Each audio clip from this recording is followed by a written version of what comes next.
I hate it. It says we're live.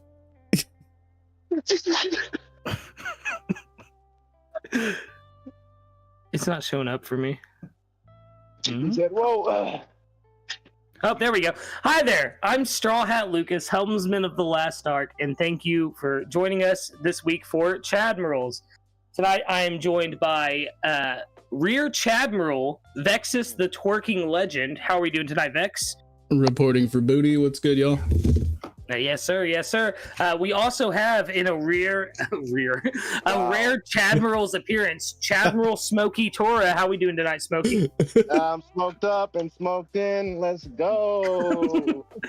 And of course, last but not least, when it comes to the Chadmiral sides of things, for the first time on Chadmirals, Rear Chadmiral Hina himself, Dill. Yes. Yo, what up, everyone? We caged in and caked up today. Whoa, okay. Yeah, and of course, our lovely, lovely guests tonight are the Chibi girls, Chestnut Tanuki and Hime. How are we doing tonight, girls? Super good. I'm happy to be here. Yes. I'm doing very well. Even though Hime is gonna leave earlier than me, I'm here the entire time. So that just Let's go. That's 7-hour okay. stream. 7-hour stream. Let's We're go. doing it. Let's go. That's called big Tanuki energy. Yeah, big Tanuki energy. Yes, love to hear it. Goodness. So, as always on Chadmirals, we always start out by doing a roundtable question of what has everyone been watching this week. Let's start with one of our guests. Eeny, meeny, miny, mo. I'm guessing Hime will go. Hime, what have you been watching or reading this week? I don't read much. I read mangas, but I read like obviously One Piece when it comes out. And watching, again, I haven't been watching much because there was no One Piece episode this week. I mean, there is one tomorrow, but there wasn't any before. We just finished also an anime called Villainous. What was the name just now? I'm in love with the Villainous? Yeah, I'm in love with the Villains. Yeah, that was a very good anime. We were watching that, but otherwise, I'm not really watching much.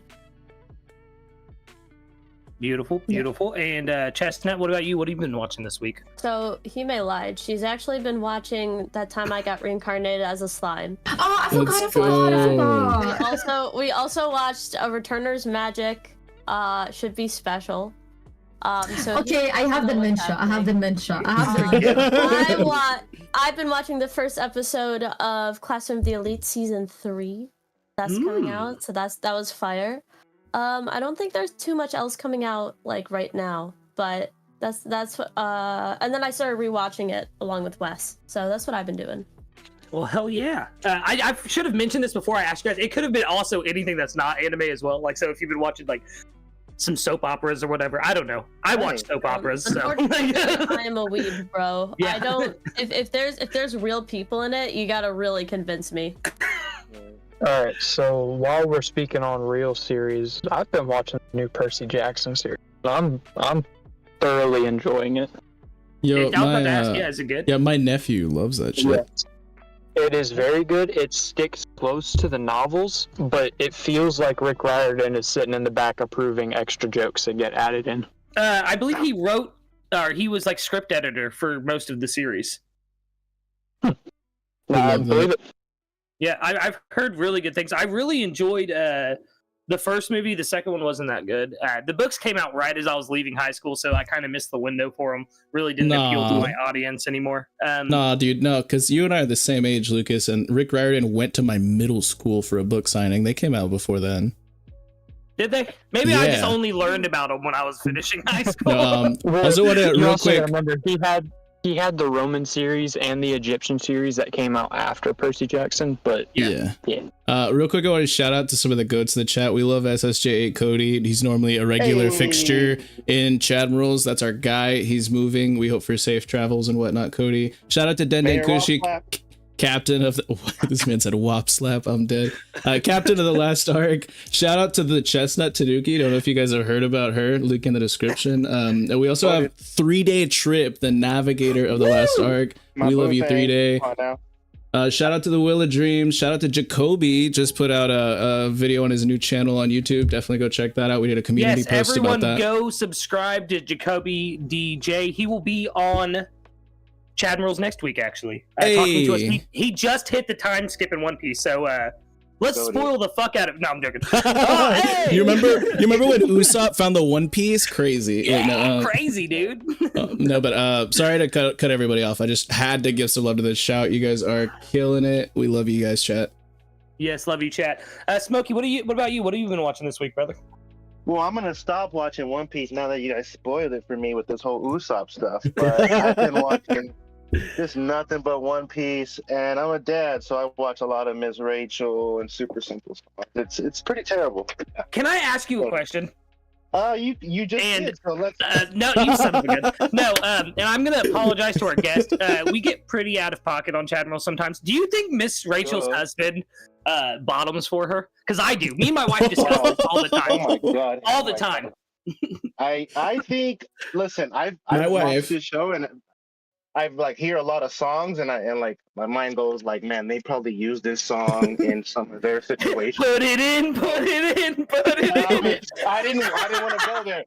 Let's keep it going. But yeah, the answer is yes, of course. Of course, Dill- yeah. Once Dill, he I'm sung gonna- that Caterpillar song. Dill, I'm gonna need you to server mute Lucas for like the day. Bro. Just ban him. Just Oh, ban my him. God. Actually, he could not. Oh, someone else jumped in. Oh, it's Josh. Okay. Also, Chestnut, it's open invitation for all TLA crew members, so they might be jumping in and out for the stream. It'll happen. Josh, isn't it like no problem. 4 a.m. for you right now? That's crazy. What's good, man? He's still asleep. He hopped on PC. This Exhibit A. Oh my goodness. Point made. not even 5 minutes. Cody, you know me, brother. I miss you though. That's the Chadmiral Kuzan Aokiji right there. Yeah, I missed that kid. Who else hasn't gone yet? Vex, what have you been watching? Me. Okay, so Freerun was on break.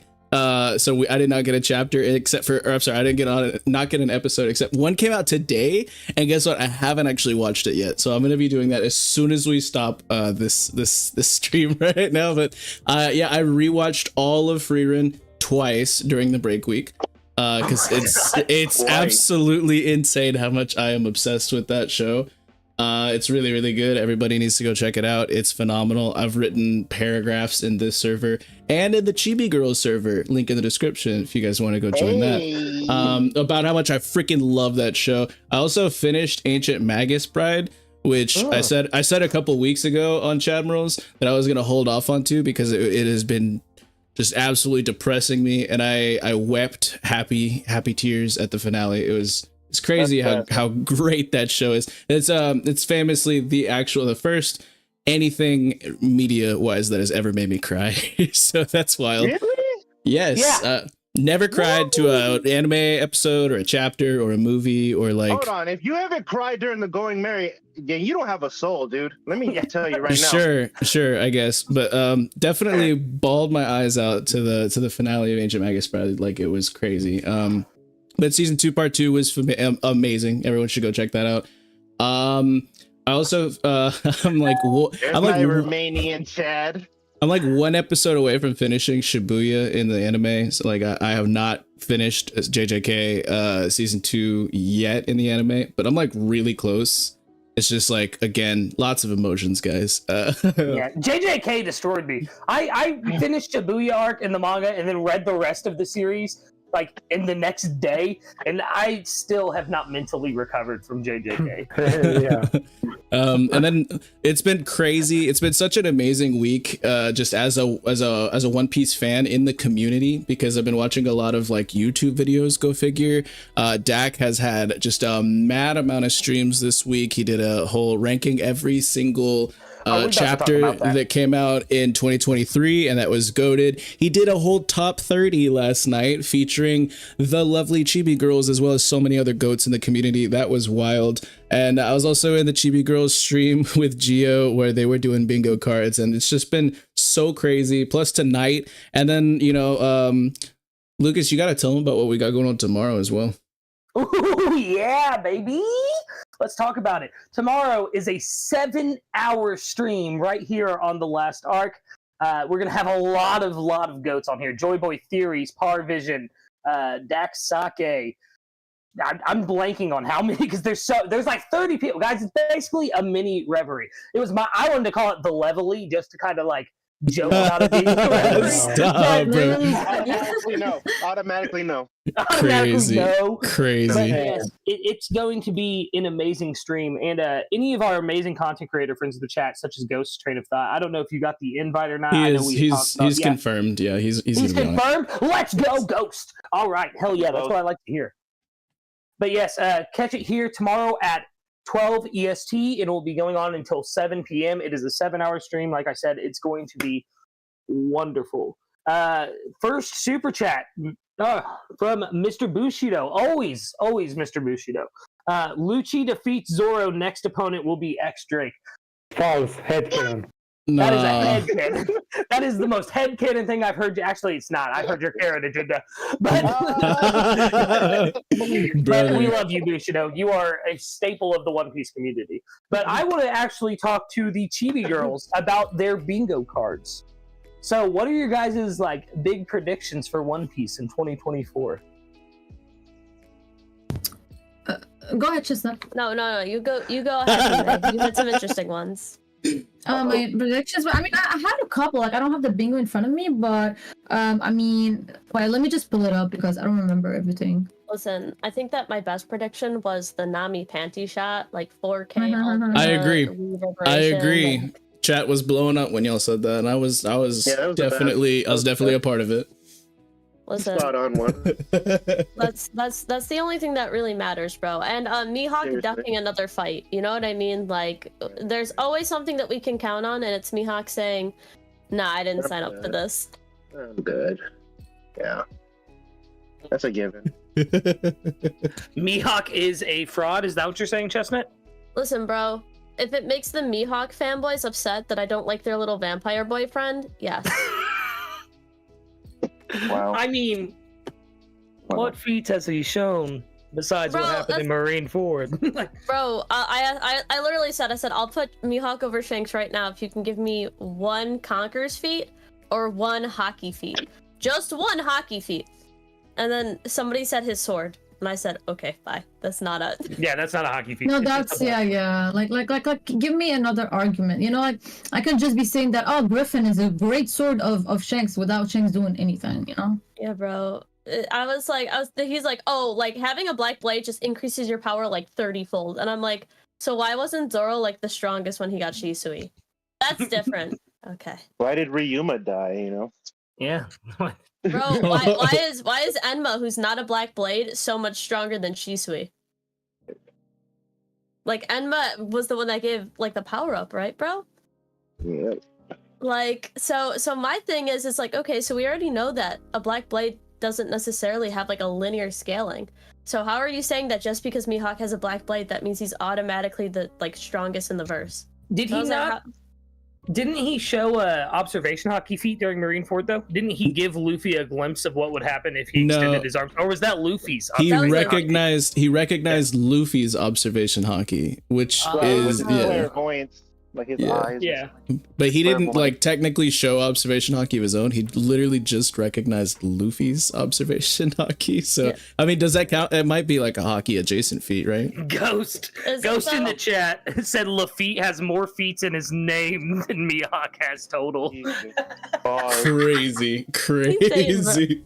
Ghost is spitting right now. Bring that same energy tomorrow, brother. That's crazy. Like that is crazy. So I really like Mihawk, but I understand a whole bunch of the arguments. I get it. I get it. You know, it's just but I think he's cool. You know, I'm not gonna die on that hill, but like he's a super cool character, but the fact that people hype him up so much and he's just done nothing, it's like, why are y'all it's listen, bro, I feel like people will just hype up the most mid people just because they have a cool design. And it's like, Like people I've who been- hype up Vista. No. Or I'm sorry. people who hype up Shiki. Okay, listen. I know Shiki just got introduced. For your throat. I'll I fight know. you. I'll fight you. Listen, I will literally Listen, fight no, you, Lucas. listen. Hold up, boys. I got this. Shiki just got introduced as canon, right? And everyone's like, he's this level, he's this power level, he's that. False. We don't know. We don't know what canon feats he will have. We only know what movie Okay. feats he has. No. Yeah, that is not true. No, that is not true. Episode 0 is completely Yeah. canon. That's Completely true. canon. That's true. And That's he true. fought Garp and Sengoku. Yeah, that's True. True. Yeah, do not disrespect the Golden Lion. That's my guy. Okay, Yeah, honestly, it would be crazy if he actually makes a comeback. I You hope he think is, does. T-Mac? I don't know. He's not dead, but I don't know. I mean, I don't mind if he doesn't, but I think it would be interesting if he does. But I don't mind if he doesn't. It's like saying that like Doflamingo won't make a like. Why would you have such a massive player like waiting and lurking in the shadows and not bring them back at some point? It's gotta happen. Like you could say that Urouge might not, actually be significant in this story just because we have a lot less to. No, I'm on the camp that he will be, but you could say more realistically that he won't, compared to someone like Shiki or someone like Doflamingo. I put them in the same like caliber of like they have to return. They have to. Yeah.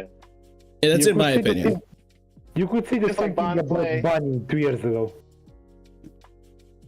What was that, Josh? Sorry.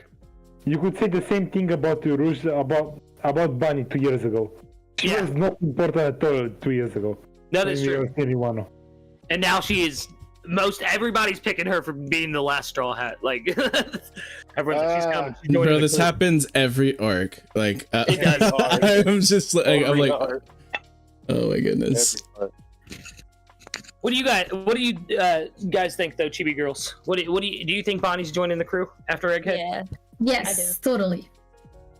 See, so do I. I think it's set up too much that she's gonna just end up being the cabin girl, especially if she sees Luffy go gear 5th.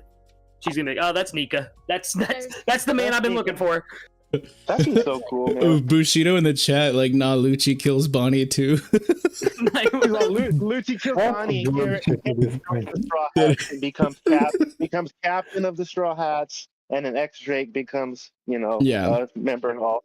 Well, we actually have like a bingo card section in the Last Arc Discord, link in the description, and a lot of people have filled out. I'm pretty sure Mr. Bushido put on his bingo card, correct me if I'm wrong, you think that Lucci will become a God Knight, which is actually a really crazy take. But I like that. Let's unpack that. Does anybody think that has potential? I know Lucci stocks were not that high yesterday, so like let's talk about that. I mean, that it's a higher possibility that than Lucci defeating Zoro. I can say that. Yes, I agree. I agree with that 1000%. Lucci's such a bum, bro. Lucci's such Agreed. a bum.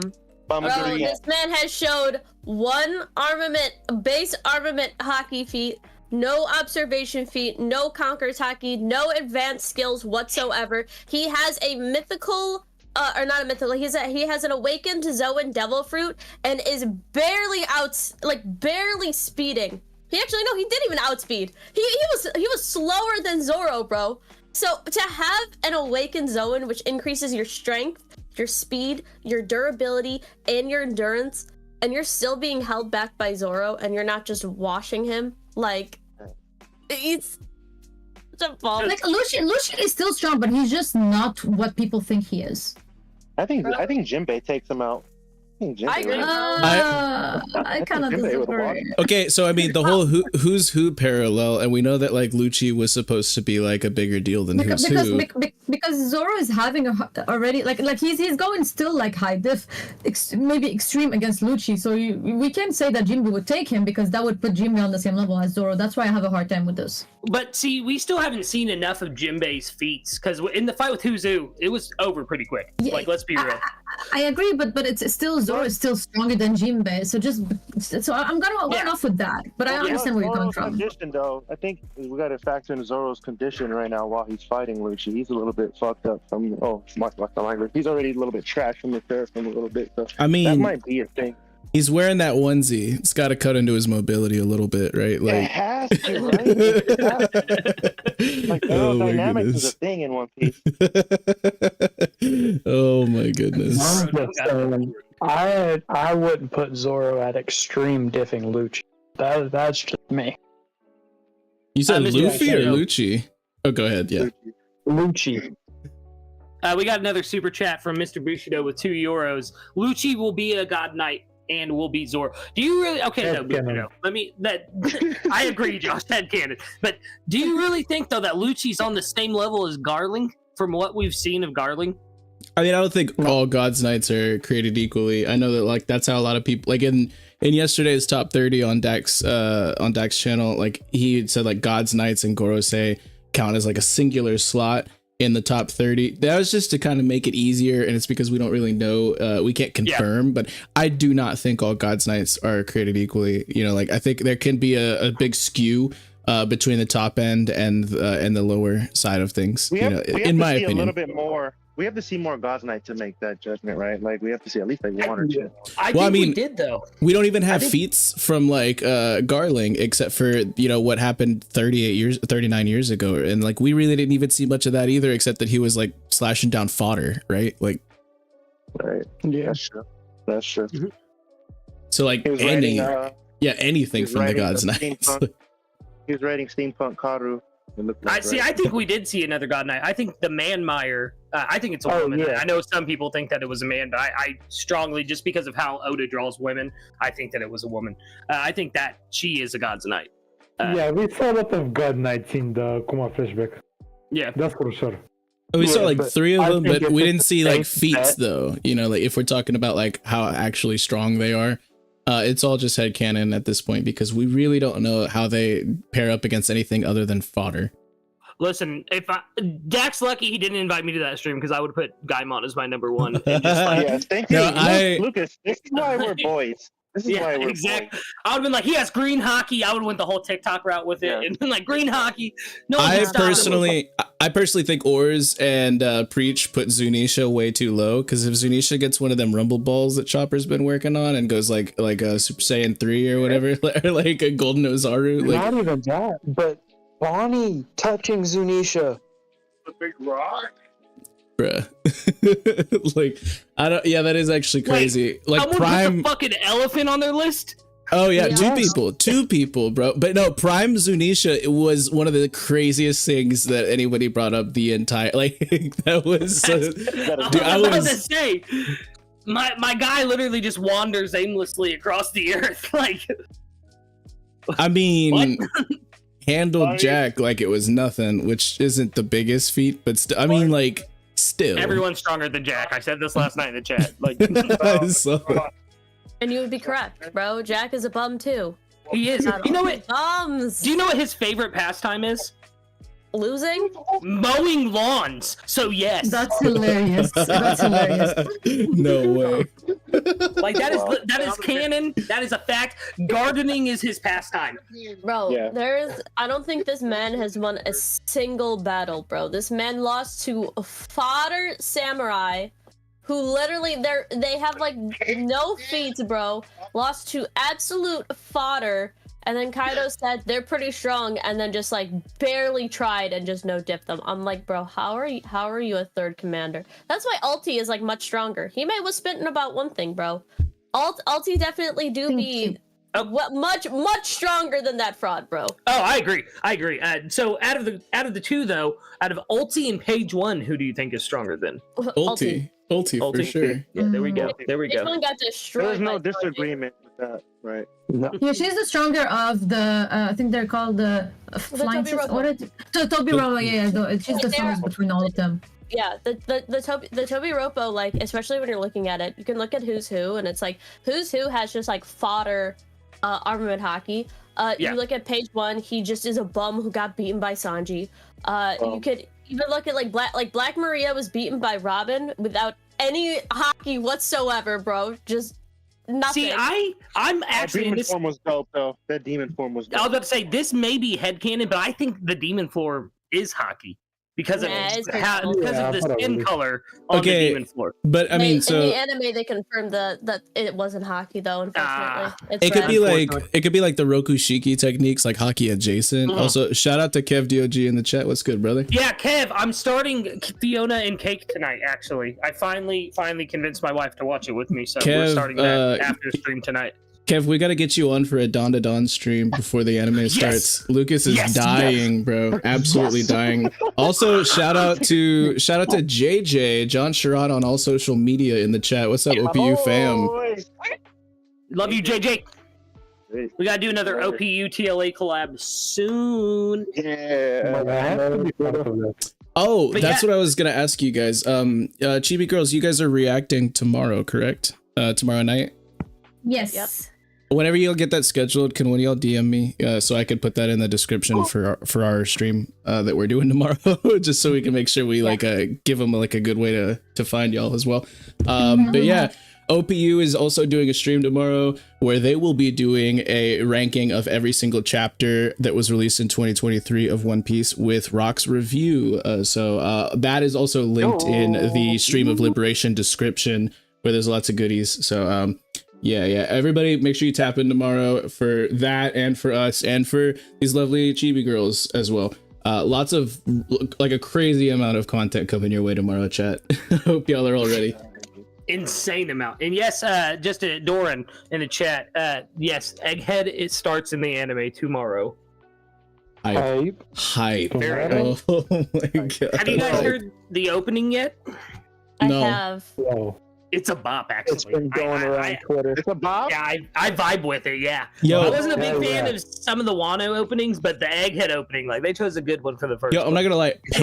Paint is amazing. I Oh yeah, love paint slapped, dude. I love Like- it. I'm so glad that's one of the longest lasting openings that we've ever had. Like I love Paint. It's so good. Hey, you guys, I'm out of here. I just want to say, Chibi Girls, I appreciate you guys coming. I'll see you guys on Saturday. Turn up for what? Smokey, What? before you leave, I have to ask though, aren't you working on something very big right now? Hey. Oh yeah, Alabaster Arc review. Tons of goats on there. Tiante, Mark, Andy Licks. Man, I can't even. TJ, Terrible TJ. 3-Day. Who else? Josh. Yeah, who else? Cuba You the know. Red Sea. There's too many that I can't even. Bruh. Yeah. Dex and Lucas also. Oh yeah. Yeah, for sure. Yeah. Yeah. I love you guys, man. It's gonna be a vibe. Check that out. I'm gonna be dropping that soon. Once you guys send me my audio. Yes. I'm yes. Yeah, Love you tomorrow guys. probably. I got you, brother. Okay. Yeah. Love you, brother. You have a good night. I love you guys. Bye, Chibi brother. Girls, appreciate you guys. I'm out. Later. Yeah, I'm very excited for that Alabaster arc. If you girls aren't familiar, Smokey's arc reviews are basically One Piece abridged. Like, I'm voicing Bon Clay. I think Vex is one of the supersonic ducks. Yeah, buddy. It's a fun time. But yes, Paint was probably my favorite opening. Did of you one. forget my role? Yeah, you're also Crocodile or somebody. I can't remember. Oh Someone my mid. god. No. Bro, Lucas, don't act like you're not wearing your Croc Jocks right now. Like I am wearing my Croc Jocks right now. Alright, segueing off of that, Chibi Girls, what has been y'all's favorite moment of Egghead this year? Ooh. Ooh, that's a good one. Wait, repeat favorite what? Favorite moment Egghead from Egghead. moment. Egghead moment. Oh my god, the Rock's Pirate. the Rock's Pirate. God Valley Rock's Pirate like flashback. 100%. Yeah. I love that you said that, but I'm actually so surprised you didn't mention Buggy's speech. Yeah. Buggy's Fish too. Buggy's Fish too. I'm sorry. I'm not. Go back, bro. Oh my goodness, that's crazy. Shout out to Mr. Bushido 56 once again with the €5 super chat. Said Bonnie, Kuma, Edison will die in egg. Jeez, bro. Oh my goodness. The Straw Hats will take the L. Yeah, the Straw Hats will take the L this arc, but X Drake and Carrot will save them. BB will kidnap Vegapunk. Oh man, that's so crazy. At this point, you just don't know how the story works. And we appreciate you so much, brother, but that is a lot to unpack right there. But I that's crazy, Hime. Those are literally the exact 2 moments that I was going to state as well. Was Listen, Buggy's man of culture. Oh yeah, Buggy's speech, and then not just the Rocks Pirates, but the Rocks Pirates, the Roger Pirates, and Garp all showing up at God Valley was insane, unequivocal hype. Like it's literally I haven't been reading One Piece anywhere near as long as you have, but the most insane reaction I've ever had to a chapter. I was literally running around my house. My dog was following me around. She was like worried. She was freaking out. Like I was the embodiment of hype when I read that. It was crazy. Oh yeah, me too. I don't know what we're talking about. I went to get a drink. Chestnut, what about you? Favorite Egghead moment in 2023? Great question, Dill. Yeah, this is a really interesting one because the first thing that comes to mind is recency bias with like the Kuma erasure moment. I think it's chapter 1102 because I genuinely bawled on stream. I was crying so hard. Yeah. The page with him, like all the panels of him running, like Yeah. Man. That was tough. That was a really good one. I think that the Kuma backstory is just so good. Like it just honestly, like some people were saying it's overrated, and it's like, don't stop reading One Piece if you say it's overrated. if you don't like the Kuma backstory, bro, like stop reading One Piece. You have no idea what you're talking about. That's why I didn't record my because I usually record my reaction for the chapters and put them on TikTok. But that's why I didn't record my reaction to 1102 is because I was crying so fucking hard. I read it at work. I made that mistake. Like, you went to the bathroom. Yeah, you literally. I went to the bathroom crying. Like, I was like, I'll be right back. Oh my goodness. Him saying happy 10th birthday to Bonnie. Just fantastic. That flashback was so amazing. Like, it's not just like top 1 flashbacks in One Piece. It's probably one of my favorite flashbacks in anything I've ever seen in my life. Like, I can't wait for the anime to get there and for it to be like 25 episodes of just like, no, I'm kidding. But they do be drawing stuff out sometimes, and like I won't even be mad. I really can't wait for Egghead in the anime, and that's one of the parts that I'm looking the most forward to. Yeah, I'm really excited for anime onlys to see this. Like, I couldn't imagine like visually seeing that animated. I'm gonna see it animated for the first time, but nonetheless, you get what I'm saying. Like, but I think my favorite moment from Egghead actually is from one of the earlier chapters, and it's the fight between Gear 5 Luffy and Lucci. I really, really fucked with that fight because the fight with Gear 5 Luffy and Kaido, it was amazing because it was the first time we saw it, but it feels like Luffy has a better understanding of the Gear 5th like technique. Bro. And just him pulling the goggles down and like smiling and like that's what I'm most excited to see animated this year. Like it's gonna be so good. So I don't know if y'all remember that, but there was a lot of Vegapunk talking over that fight that it gets passed up on a lot because it's just Devil Fruit talk. But we got a lot of Devil Fruit reveals here on Egghead. Yeah, we really did. It was like, well, not on Egghead, but throughout the whole collective arc. You know, some on Hachinosu and stuff like that. But yes, absolutely, I agree. Shout out for the Dits who said 52 episodes of the flashback. Let's be real. Let's make it a clean let's make it a clean 56 Luffy numbers. You know, like but I was gonna say, like, Paw, let's go. To take it back to the goggles real quick, I saw a crazy theory in the theory channel in the Last Strike Discord, link in the description, and it was I don't remember who said it. I'm so sorry if you're in the chat. I will give you credit. Just mention yourself. But I can't pull it up right now because I'm using my Discord for the stream. But someone literally was like, I don't think that he reached into his hair or that the white cloud on his head is hair. Actually, they think that it's like a thought bubble, like a speech bubble in manga, and like that's how he was able to just manifest goggles. Is like whatever it's like that's like the physical manifestation of his imagination or something like that. So like that would be so crazy to me because it kind of does look like because it's all whited out, like a little bit of like a crazy like actiony thought bubble, you know. I don't know if anyone's ever heard that, but somebody said that in our Discord and it blew my mind. I had made a theory when the chapter had dropped, like saying that it was a thought bubble as well. I always liked that theory. I thought it was fantastic. So what you're saying is whoever said that in our Discord stole your theory. Come on, guys. Nope. No. I'm joking.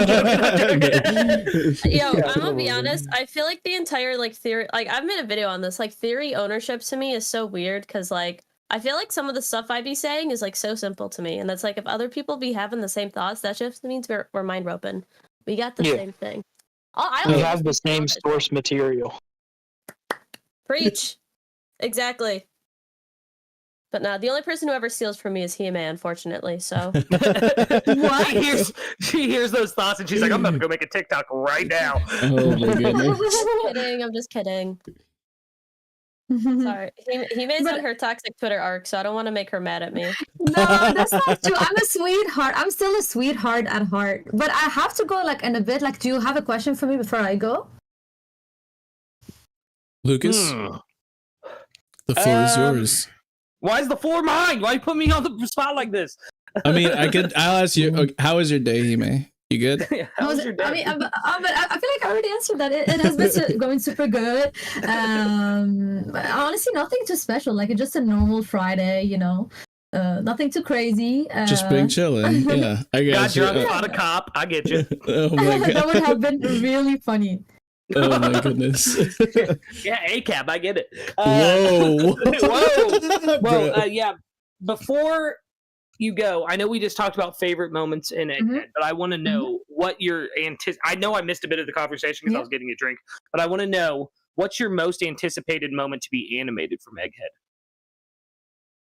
I mean, obviously the Buggy and the Rock Spirit, but also I really, really want to see how they animate Kuma's flashback and like all the emotional moments. I feel like this might make me cry. Like the animation with the music and everything, that's what's gonna probably make me cry more than the panels. So I'm very excited regarding that. I agree. Well, I've never cried to the One Piece anime, and I think this might make it happen. And I know what's gonna happen, which is crazy. You're heartless. But it's been a wonderful time having you, Hime. I'm sorry you couldn't stay longer. I'm sorry I couldn't stay longer, but next time for sure. Yeah, you guys are always welcome on the channel. Chess, I appreciate you sticking around. We wanted Hime, but no, I'm joking. Oh my god. No, but and then this dude out here is a savage. It was me who invited both of them. Listen, they always ask for me and expect Hime to come along because that's what they're really after. Well. Crazy. Yeah. But it won't work anymore.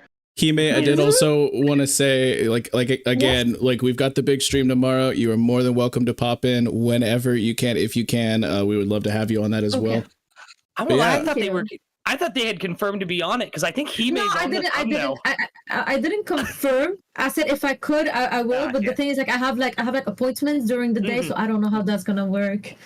Yeah. I mean, even if you pop in for like 5 seconds, say what up and dip, you're more than welcome to come in. You know, Perfect. Well, thank you so much. Well, it was a wonderful time. I hope you guys have a nice stream.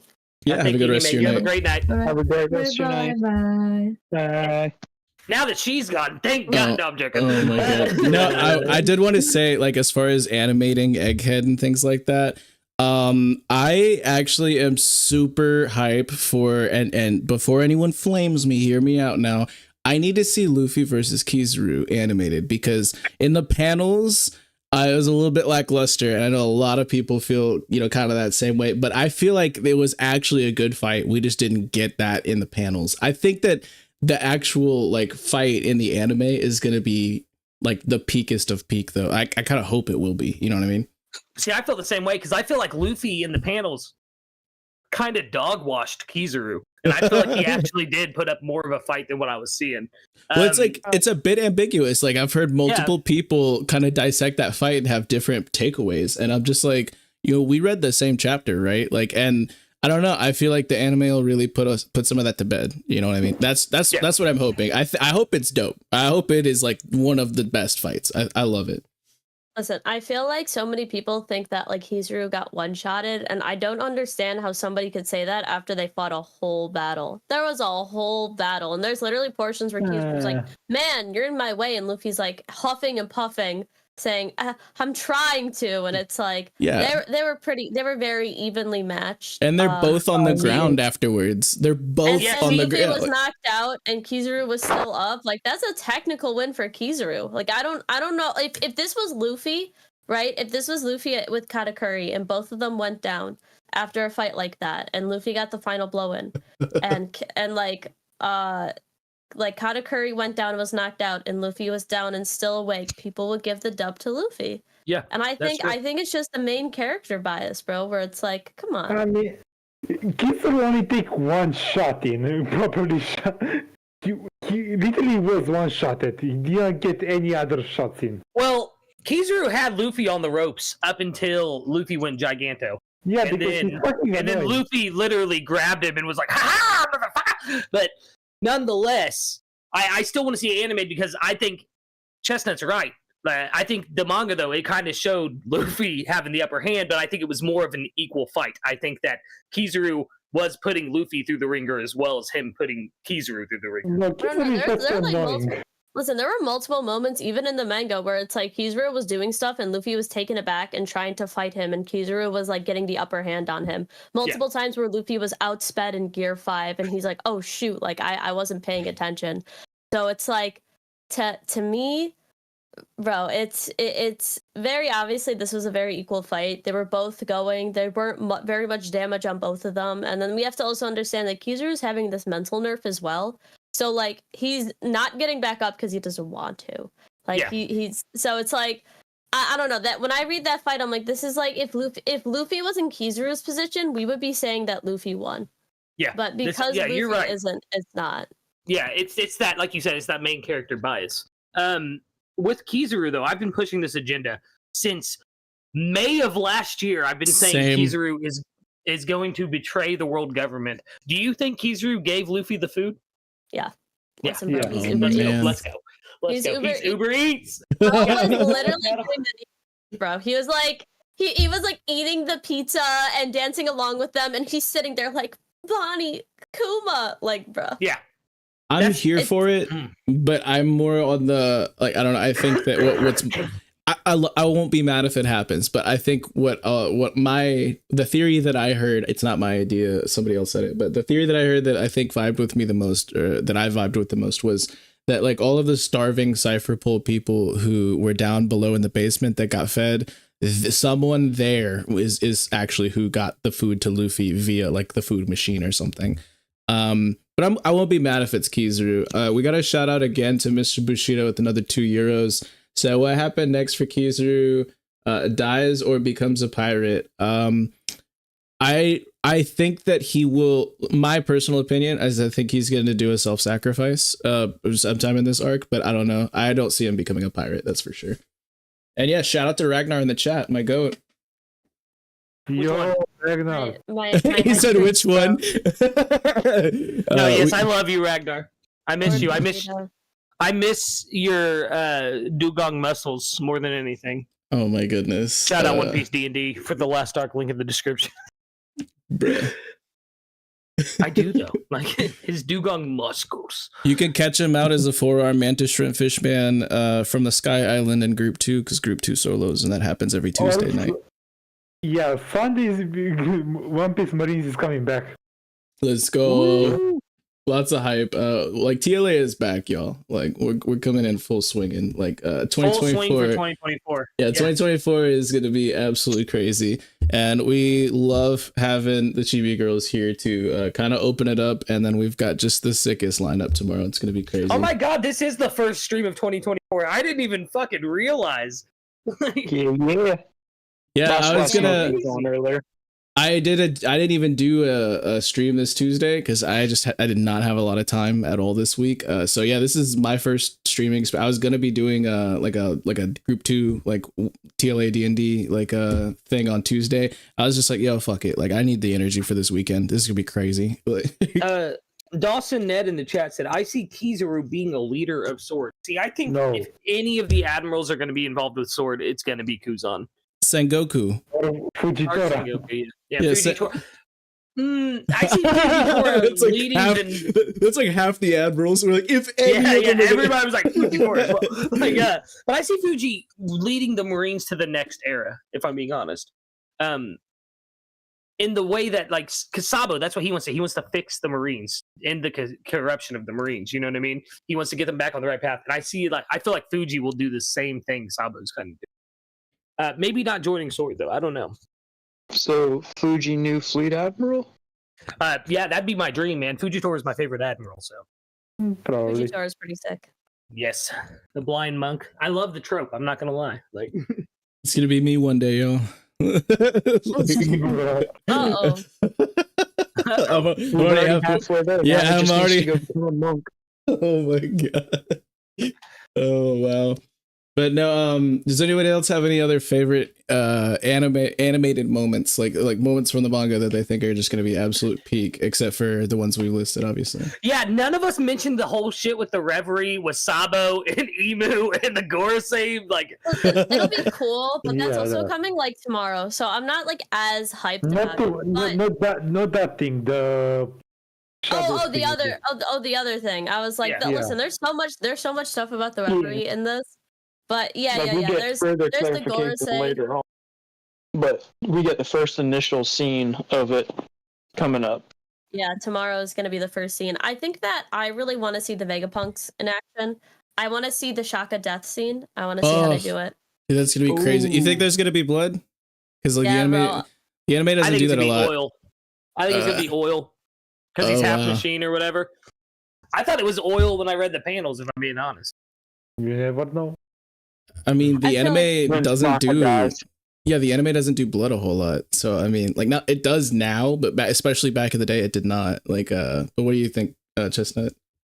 I think that this, especially because the animation style changed, I think they're going to really go all out. They may change the color of it and like be like, oh, it's oil, or they may like do that, but I think it is blood. Like I think that's the intention. I just think that Oda's not trying to go like super crazy, but also he literally crucified somebody with the Garling reveal. So True. I think I think forgot it's about really- that. So I didn't forgot he Zoro? Didn't Zoro get crucified crucified? Moiscard. Yeah, well, didn't Yeah. Zoro get crucified like twice? Like, kind of technically, like. Yeah, but like Mosgard got like Crucified. Yeah. Yeah. No. In the chat there. Zoro's judgment was passed on to him by Helmeppo and Morgan, but Mjosgard's judgment was passed on to him by all of the God Knights. Well, there was like another time he did get. I don't remember if it was like Little Garden or if it was. No, it wasn't Little Garden. Little Garden was Wax Statue, Zoro. Okay, like Skypea or something. I'm sorry, I did want to mention in the chat really quick because it's something that totally slipped my mind. Doran and Dawson and Bushido are spitting right now. I need to see. I was about to say the same thing. Yes, Sulong Beppo will be insane, bro. I need to see that so much. And Law is. Oh yeah. Law's in my top 2, like, and so getting to see that moment, I'm gonna be really like, it's gonna be Oh solemn. yeah, we're gonna see female Law in the anime. Oh, bro. yeah. Be still, be still what my I heart. They're gonna have High School of the Dead physics for Law, bro. Let me tell you. Can I just say, to get us off the High School of the Dead conversation, I think Garp fucking Divide is going to be the most impactful anime punch we've seen in a while. You mean Galaxy Impact? Yeah. I think Galaxy. Impact Divide is when he hits Pizarro. Well, so there's Galaxy Impact, and then there's Galaxy Divide, and then there's Honesty Impact, and I think all 3 are going to be ridiculously hype. But Yeah, but Buggy's speech about going for the One Piece, that's gonna be fucking monumental for the I've anime. already got chills. Like, honestly. Already got chills. But no, the Shaka scene is like something that I remember when I read that. Like, I was just like, "Yo, is this really One Piece? Is this someone's fan fiction? Is this crazy?" Like, I'm like, am I reading the same shit right now? Like, I was like, is this because like with scans, you know, like there's like the small chance that like, but like I was like, this can't be like. I don't know. It was literally felt like I was reading something completely different. Yeah, the officials were just as violent, bro. Like, I know. Yeah. I was like, this is bizarre. This is not like, what I've seen from Oda, you know. Like, yeah. What's wild too is like Shonen Jump, at least on the app for its American audience, they censor some of that violence and stuff. Like if you read JJK, there's a moment that they like heavily censor. I'm not going to say what it is because I don't want to spoil it. Josh will know what I'm talking about. Yeah, but I'll message you. I'll message you. What was that hand gesture? That hand gesture was having. I mean, to be fair, they really only needed to censor about half of it. But hey, let's continue on. Let's go on. Oh, yeah, my goodness. Oh. Oh no, just like, Are you caught up on JJK as well? You want to know the best part? Oh. I don't read JJK, and I still know about it. Because they like spoiled it as soon as it dropped, bro. Yeah. I was so mad. Yeah, I started reading JJK a few months ago, and I was on chapter like 17, and then that chapter dropped, and everyone spoiled me, so I stopped reading it for like a month and a half, if not a little bit longer. Like it pissed me off so much. I was like, well, I might as well not fucking read it now. I stopped reading it because I had no idea what the fuck was happening. Like, it's just like, I was like, who won that fight? Because I couldn't tell you. Like, it's just like, That's a skittish. oh my goodness. Ugh. But I actually, that was one of the things I did not see happening, was one of the satellites dying before we got off of Egghead.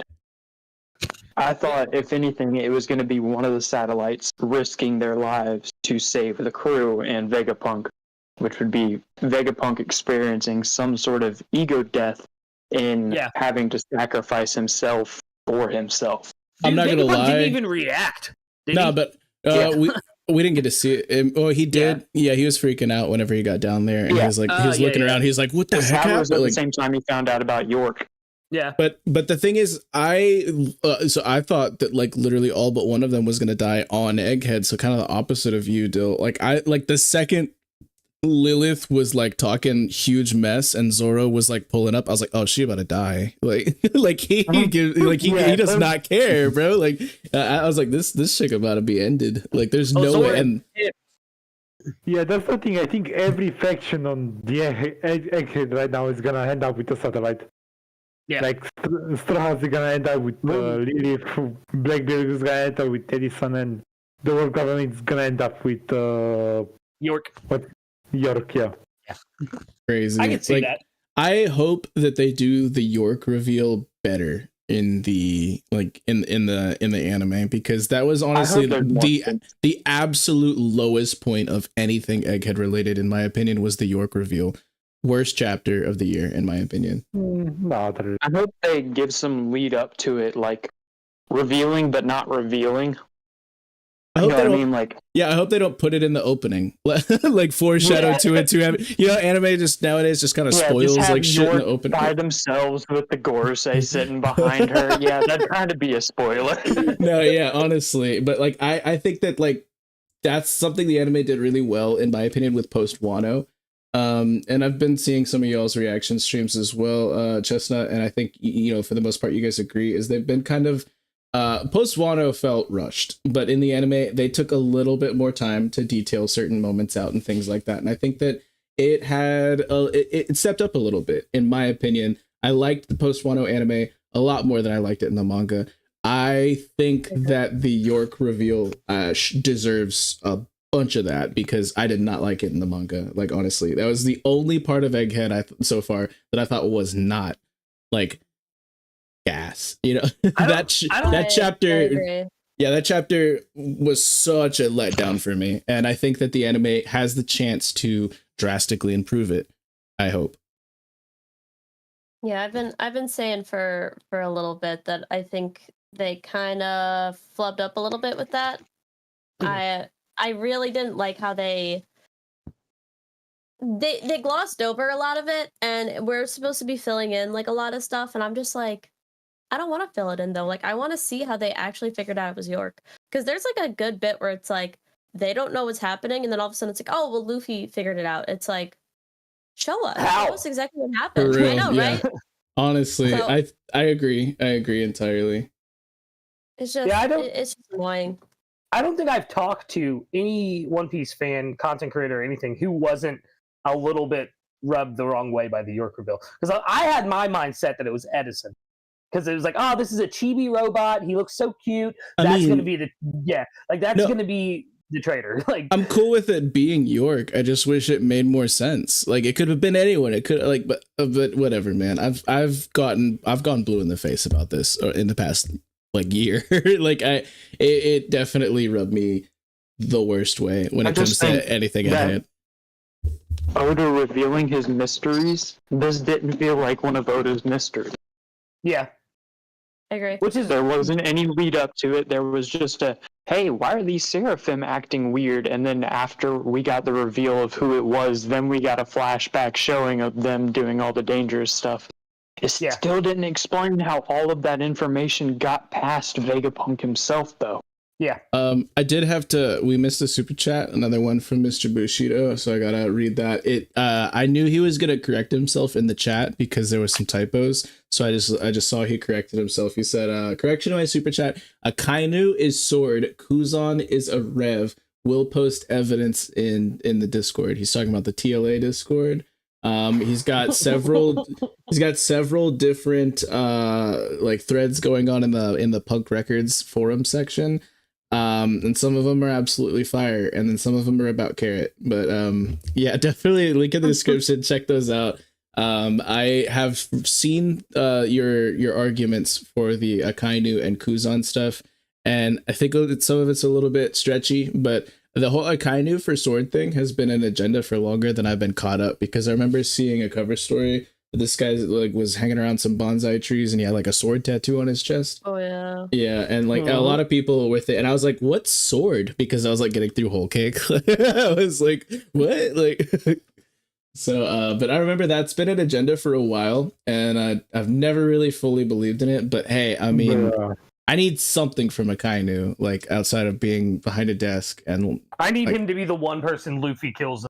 So it's crazy because the one feat that he actually had is in all of like Egghead and post time skip, where he actually wasn't behind a desk, got retconned by Oda because Kuma didn't have a half blown up face or missing a leg in this last chapter. So it's like the one thing he actually didn't happen, which is crazy. Like, I don't know. Nothing like, happened. What do y'all think about that?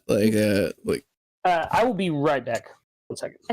I think Oda just forgot. If I'm gonna be completely honest, I think he forgot what he did, as he does. Because there's sometimes where like damage happens, and then you're like, oh, that's interesting. Thought something happened, and Oda's like, no, you didn't. And you're like, okay. he's like these are not the battle scars you're looking for. But I don't know. It's wild because I've seen him before where he's released like separate like I think in the Tankobon, like there's like different art for it. So maybe we'll see that once the volume comes out. I don't know. Because I've seen that in the wiki a few different times. Like I peel through the wiki. I pretty much live there. But maybe we'll get like edited art for this chapter when the actual like the whole thing drops, you know what I mean? I don't know. Yeah, and I mean Oda does that a lot too. It's like there was also like he's made mistakes before, and he's been making a lot of mistakes during Egghead, like with art wise. If you remember, like they accidentally like mislabeled the Vegapunks, and they were putting the wrong numbers on, so it's like that stuff is a little bit concerning. But I think it's just because Oda has been rushing through these chapters to get as much content out as possible, so he probably just forgot.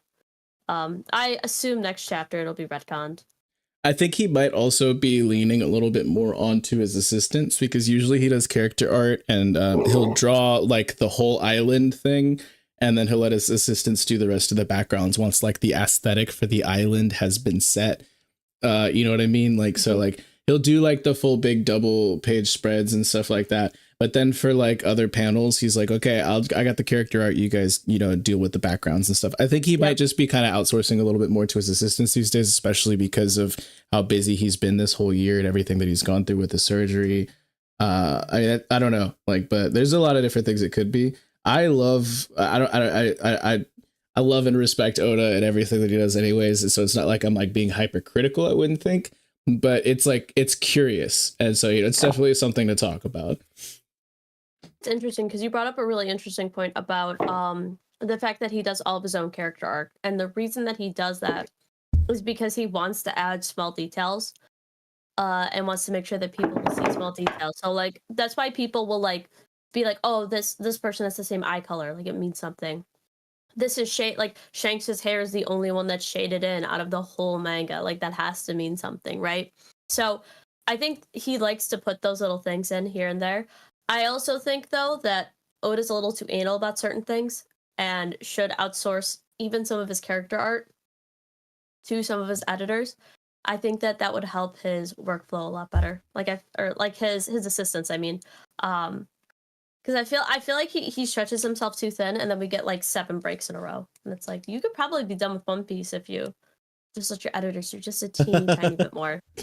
Yeah, I mean, I agree. If not just for his quality of life, I want him to be a happy man. You know, like but as far as but as far as like also like release schedules and things like that, absolutely. I think 31 is the number of chapters we got this year. That's actually pretty low for One Piece comparatively to other years.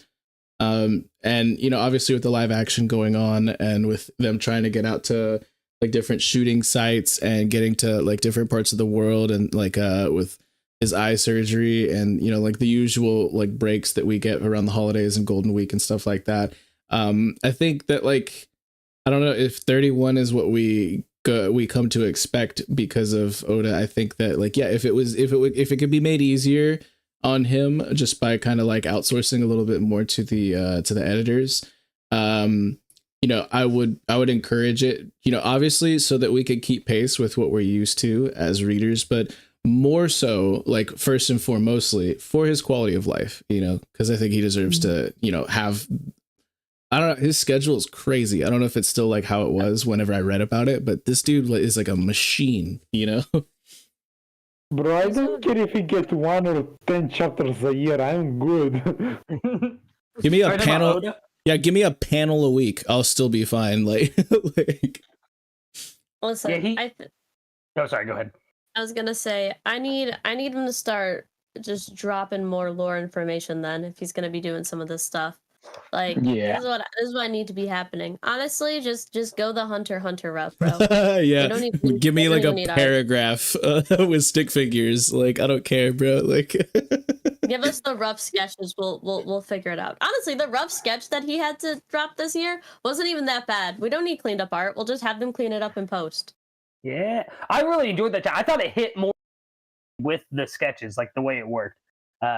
Especially with Uma in the church, like, and everything. Like, I thought it hit a lot better with the rough art than the clean scans we got when the chapter got uploaded to like Shonen Jump and stuff. I agree. I think it looks really good. I didn't have an issue. Shout out to my guy Tori Mori in the chat. What's good, brother? Yo, Mikey D. This guy is an absolute goat in the Discord who is constantly telling us all to have good days and spitting to the Theory channel. Aww. And he is the W helmsman of my D&D campaign that I run on Tuesdays. Absolute crazy. You guys missed it in the most recent combat. This dude got a bear trap and chained it up onto his shield and bashed it up against one of the bad guys. Was super crazy. That's one of the most inventive things I've ever heard in a D&D combat. I was about to say, that sounds crazy. Yeah, that's so cool. But we love you, Mikey D. Yeah, it sucked that the guy crit his deck save, so nothing actually happened. but it was still like a really cool thing, you know. But crit happens. Oh my goodness. Ugh. Aw. Shout out SSJ8 Cody again. He just told me some really good news DM, so shout out, brother. You deserve some good news. It's been in my thoughts because like I've been hearing like some nerve-wracking things like I don't want to get too personal about it, but like yeah, like I was just like that. Wait, like I'll talk to you later about it, Lucas. Sorry. Yeah. Yeah. No, you're good. But no, yeah. Hope for the best. Hope for safe travels. Hope he gets where he's going, and then next week, back in full effect, hopefully. Yes, sir. Yes, sir. Ooh, so we've been cooking on egg. I was going to ask you and he made this, but we kind of got off on tangents earlier. So, as we do. What was your top 5 last night? Because I didn't get the chance to watch the full stream. My top 5, I think it ended up as Shanks, Kaido, Dragon, Akainu, and Blackbeard. That was the top 5. I respect. Why is Luffy never in anyone's top 5s? He's not there yet, bro. He really isn't there yet, bro. It's the structure of a shonen. He can't be there yet. You know what I mean? Fair. In my mind, it's like, well, if he does fight them, you know he's gonna win because he always ends up winning at some point. Nah, but the thing is, he takes like 3 L's and turns them into a W, though. That's like kind of what he did. Yeah. So I mean, eventually, yeah, you're right. But eventually. Yeah, but I think like because the way that I power scale or like go through it is that I'm like, okay, what feats do they have and what statements go along with them and what's the narrative? If they have like inverse feats that just completely go against everything, like that's why Mihawk sucks, bro. That's why I hate scaling him. I hate when people scale him because you can't say, oh, Mihawk is the world's strongest swordsman and then have him getting blocked by Crocodile and have him go up against Vista and not just absolutely annihilate him. So it's like he has some good statements towards him, like he has great sword skill, and they made sure to mark that as like sword skill, bro. And it's like, oh, that's so unfortunate. Like I had Mihawk at number 6, I had him right below Shanks, even though he has some of the worst feats that a top tier has ever had, some of the worst portrayal that a top tier has ever had. I'll still give it to him because he was 10 years ago rivals with Shanks, because I hold Shanks so high. But also, it's like, is Shanks beating Kaido? Like, does he even have the durability to go up against Kaido? We don't know that. He had a great AP feat. He had a really good AP feat with Divine Departure. But if we're looking at like endurance, durability, conquer Taki feats left and right, speed feats, Kaido got it, bro.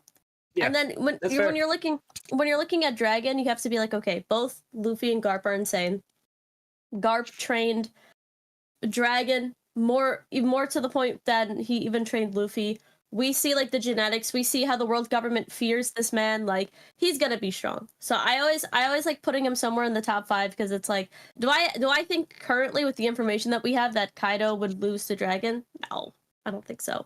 But do I think that Dragon has the narrative backing without having anything going against him that puts him up there? Yeah. And then obviously like Akainu and Blackbeard are endgame villains. So like if you don't have them in your top 5, like if you have like Mihawk above Akainu or Blackbeard, so biased. Yeah, this is why though I personally don't power scale because my top 5 would have been out of fucking pocket. Frankie would have been in my top 5. Like straight up. What?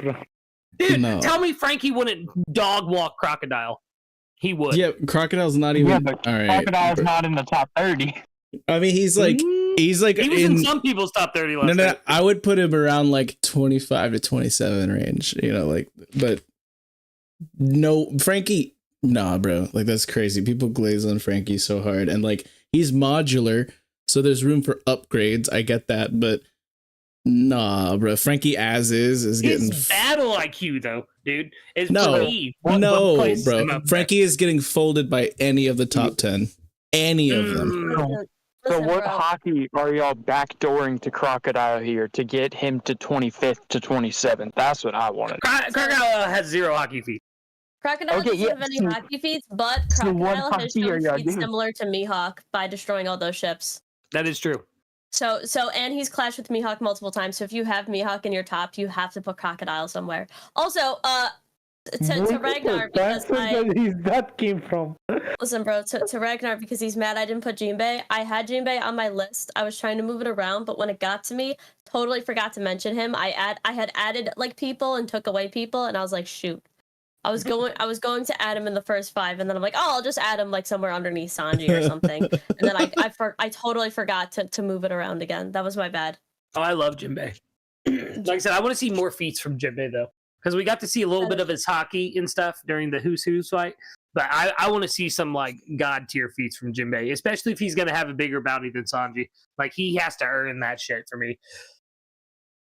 And you don't think he has? No, I think he has. For sure. I mean, yeah, he was a 7 warlord, man. Like he's Obviously, he's got the was backing. frozen because of that.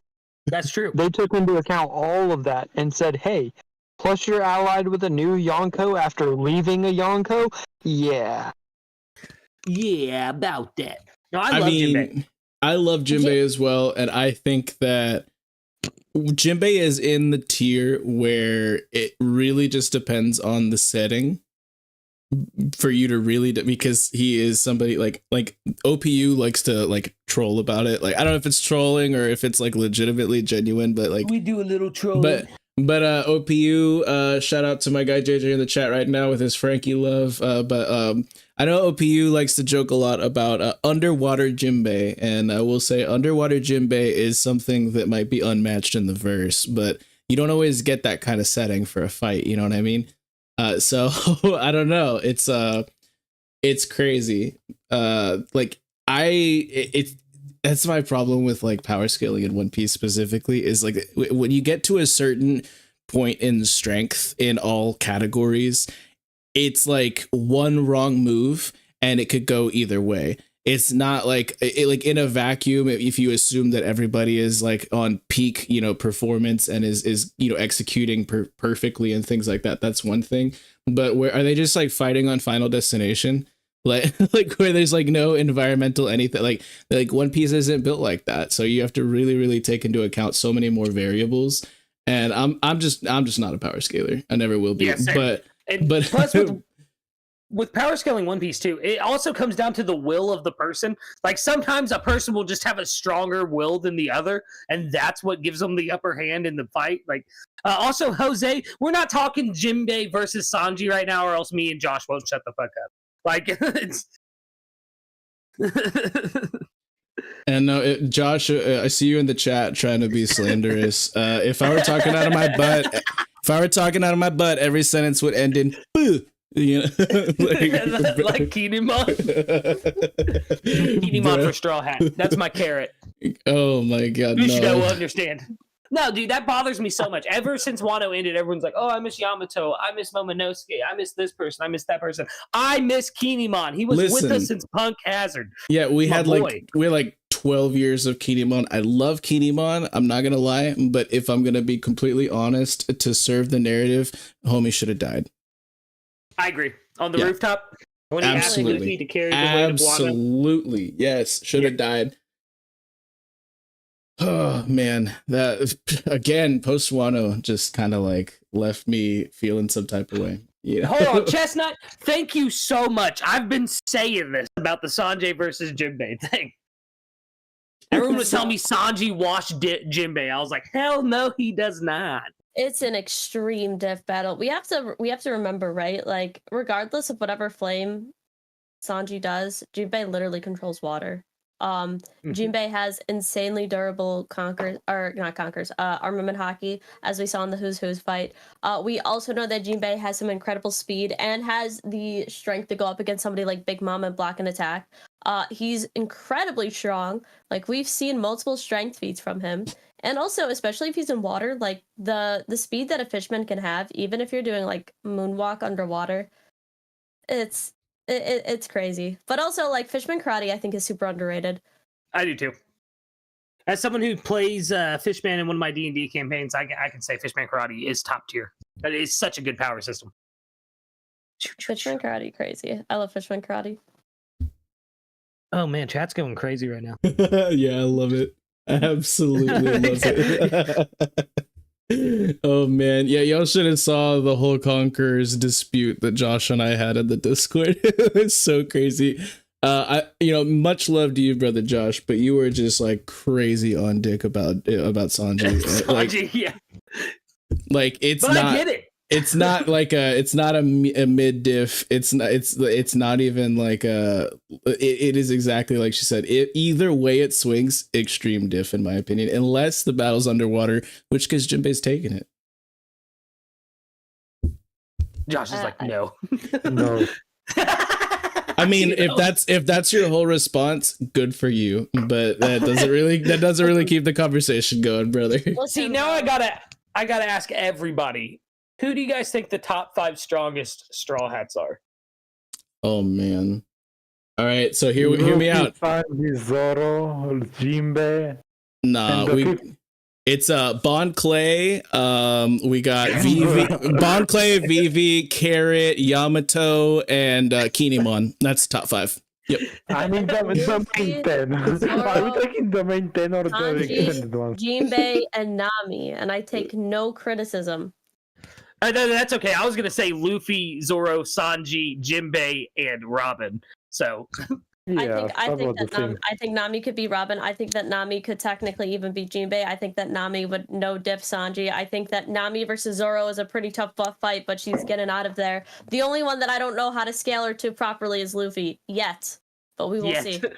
No, she's left Luffy with lumps like more than anyone else in the entire story. Let's be real. That actually is true. Honestly, I changed my list. It's Nami and then the rest of the plebs, bro. I love this agenda because let's be honest, it's about the narrative. The whole Stan Lee argument, whoever the author wants to win is going to win. And we know Luffy is his boy and stuff like that, but he married a Nami cosplayer. Let's be real. Come on, guys. Let's be real. Yeah. Let's be real. Nami is taking the cake in any fight at this point. It's going to be rough. For the narrative, just to make it feasible, and so people but she's gonna win any matchup, honestly. Just because I've been pondering on this lately, since season 2 of the One Piece live action is now in development. They're doing all the training and writing and stuff right now. Do you guys think that they will make Emily Rudd's Nami as much as a comic relief character they did with original Nami? No, I think they will. After, because I rewatched the series recently, and in that 8th episode, in the last little bits of it, she is a lot more relaxed. Like you can see, her tension isn't in the shoulders anymore and stuff like that. I am hoping I want to see Skypiea, right? And I want to get to the part where Zoro swings across the rope. I just want that whole interaction to be shot for shot the same. I think some of the humor is gonna be there, but I think that it's even some of the stuff we got in season 1, let's be real, is a little cringy. And I get it, it's a kid. They're gearing it a little bit more towards kids, even though Zoro literally had a dismantled body that he just slapped up on the bar top and stuff like that, and But the thing is fuck in Arlong Park. Yeah, but it's not like they're gonna make Sanji, being the giga simp that he is and stuff like that. They're gonna actually they have to localize a few things. Yeah. And I really don't think we're just gonna see Nami just absolutely beating the crap out of half the crew and stuff like that. Oh, I want it to happen though. I wanted to smack the shit out of Luffy at least once, and him just be I just wanted some meat. I mean, if it happens, great. I'm here for it, but I just don't think it will, based off what we've seen so far. Jose, you gotten these L takes in the chat, bro. I'm sorry to call you out, but they're probably going to skip Skypiea. No one should skip Skypiea. What? This just reminds me of Gio in y'all's chat yesterday. He's just that's why I skipped that arc. Oh my, he stood on all 10 toes with that. Chestnut called him out. I was that is so Gio crazy. Said he skipped an arc? Oh, yeah, bro. He skipped Skypiea, bro. What? Yeah. Didn't we only get into One Piece recently too? I think I started reading during COVID time, or started watching during COVID time. But Same. Listen, bro. Gio, a lot of Gio's takes are good. I think that a lot of people on Twitter will overblow some of the stuff he says. Listen. He said something. He's oh, I really like the Gorosei because they're men in suits and it represents the real world. I'm oh yeah, that's cool. I think it's something that everybody could see. It's very interesting, but it's also just pointing out that you like that is fine.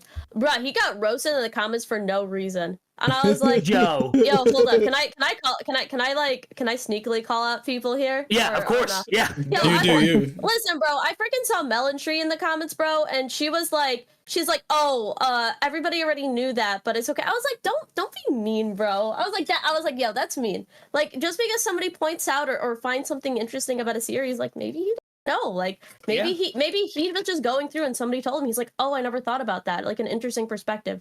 I feel shutting down people like when they're finding out cool things about a series just makes them feel dumb, and it's like, okay, well then I won't go into it. Like that's the entire thing about analysis. Like sometimes people just don't know. They're looking through stuff and they just don't have that perspective, or they have a different perspective that maybe, you know, maybe he wanted to really focus on the interpersonal relationships within the Straw Hats. And so Gio didn't actually look at the Gorosei all too much. And so then when he looked at it, he was like, oh, you know, on a second inspection, this is cool. I was really pissed about some of the people in those comments. I was like, y'all suck. Like that's why I stay off Twitter. I only use Twitter to promo, and that is it.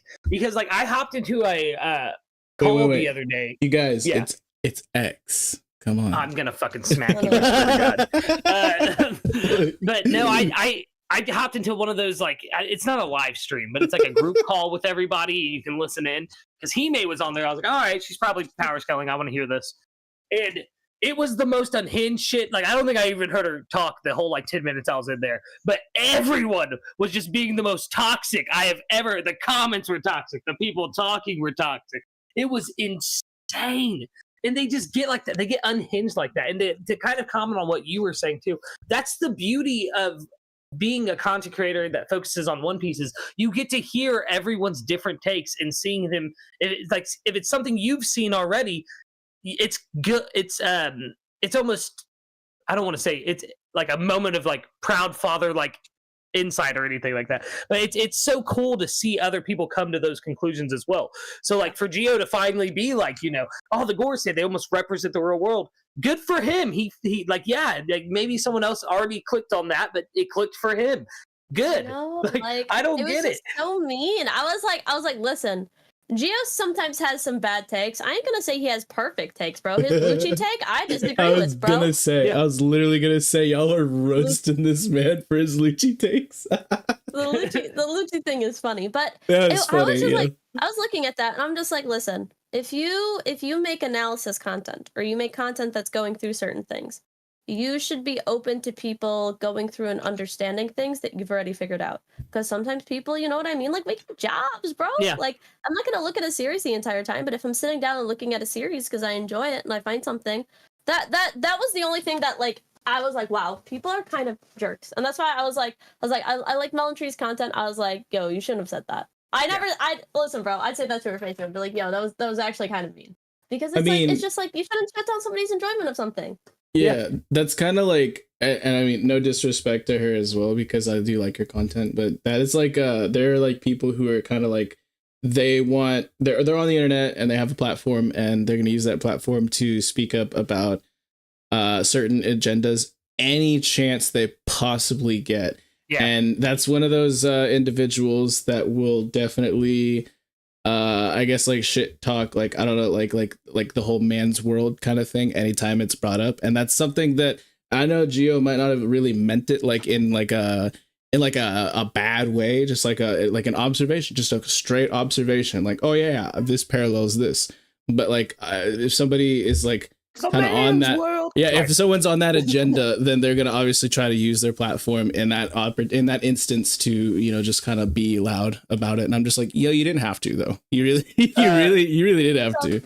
Listen, I work in medicine. I know how hard people's lives can be. I know how rough it is sometimes, and how people can just be shown a little bit of kindness. If you're being an asshole, I'll give you that energy right back. But if you're just being, you know, like just like a cool guy, and like Gio, super cool. Like I don't know, actually I don't know how old he is, but if he's old enough to drink, like I'd have a beer with him, bro. I drink with him, bro. Like he's super chill. And a lot of these people are, like, everybody on Twitter, they go like crazy, like, oh my god, these power scaling, they don't have Mihawk above Shanks. It's like, yo, when we were at like Anime NYC, we were having like the best time of our lives, touching grass and just like enjoying One Piece. And I feel like if people just like realize that, yo, this stuff is about enjoyment and it's not just about always being right, I think people would have a little bit more. But yeah, that was the only thing. And I like Melon Tree's content. It's nothing against her. I think that especially when you're on Twitter and, you know, people who are Twitter famous, let's say, I say famous in quotes because it's like, do you really want to be Twitter famous?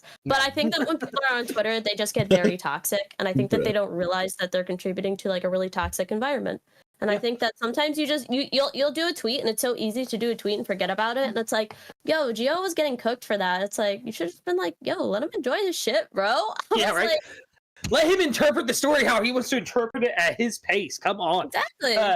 Well, I saw literally yesterday, this artist had drawn a picture of Sanji, and everyone in the comments, all they kept saying is, should have drawn Zoro. You should have drawn Zoro. You should have drawn. It's like, why? Why do that? Like, why? Why come onto this?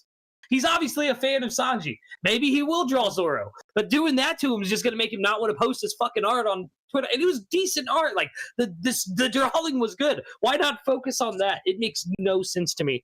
We missed his $2 Euro super chat from Mr. Bushido. Once again, thank you, Bushido. Always a W. Why can't Sanji, Frankie, and Vegapunk move? What is Saturn doing? Actually, I disproved this last night in the comments. Frankie moved. Frankie pulled Luffy away from Saturn and posed while boasting about his captain. I mean, I think he has to do something with trying to go against Saturn, like directly attacking him or something like that. Yeah. Like, they could just saved Luffy or... Well, Yeah. they mentioned like anyone who's Commodore level or below, or anyone's below Commodore level, look away and shit like that. So it might just be like when you're looking at him, and maybe because Frankie got like shades on. I don't know. I don't know. I know I'm reaching like hard, but there could be a number of reasons like as to like what's going on here. I don't think it's purely hockey related though. Like I think it'd be cool if it was something that was like, I don't know.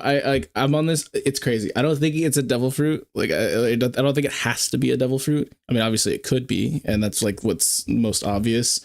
And it'd be cool if it was, but I don't think it's like, I think it has to be a devil fruit, and I don't think it has to be hockey either. Like, what if this is like, I think it's a little too late for like a full power system like to be introduced or something like that. But if this had something to do with tech as well, I think that would be like super cool. I don't know. Like I have so many different ways I feel about it. You know what I mean?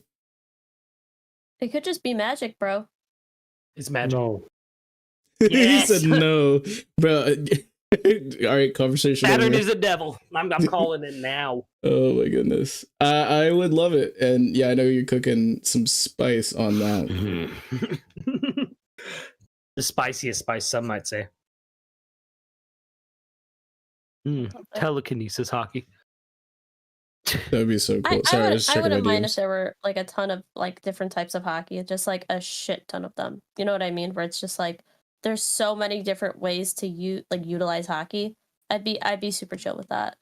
Yeah, I agree, and like it would make sense if like and I've been saying this for like literally like as long as I've been caught up, so it's been like a fat minute now. Like I don't think that there's just 3 types of devil fruit, and I don't think there's just 3 types of hockey. I think that specifically is propaganda that has been spread throughout the past 800 years to limit people's creativity as to what they can actually do with these abilities, so that the world government or the higher echelons of the world just kind of like keep the general populace into check, so that there's only so high that people can climb. And I think that Awakening is potentially transcending that, and it's not just exclusive to devil fruit, but also like hockey as well. Like there's no way that we can actually explain within the confines of hockey what Shanks has been seen to do in small instances. There's no way that we can actually explain within what we have been told about hockey with like Law's whole devil fruit cancellation and things like that. There's got to be ways where we can maybe blend 2 different forms of hockey together. Like observation killing obviously seems like it would be Conqueror's hockey with observation hockey, to where you can conquer somebody else's observation and stuff like I don't. It's just, it makes the most sense to me. Well, that we have barely seen the tip of the iceberg. Well, look at Rio in Wano. That's basically coding armament hockey with Conqueror's hockey. Yeah, and like that was like the first thing that I thought of with that as well. Yeah. But it's just it makes no sense for there to just be 3, and then all these people who are just like hacks, like just random. And I feel like that's going to be like a huge thing that will start to.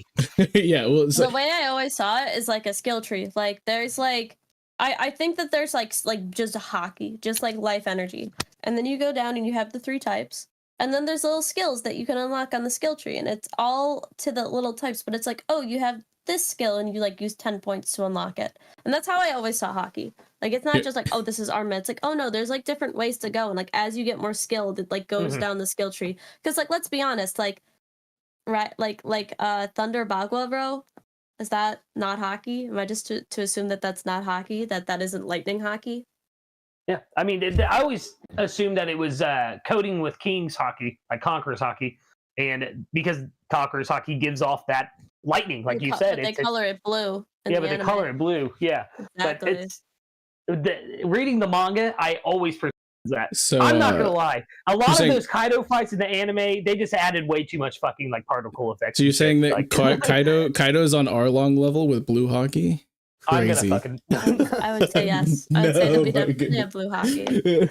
Blue hockey. No, like I just think it would be so crazy if it's like all of a sudden, you know, they just introduce like, oh yeah, there's like these like, I don't know, like KK Genkai type effects where it's like I don't think it's gotta be like these unique one-off abilities. Like I think that anybody could do it. It's just that everybody's been told that they can't.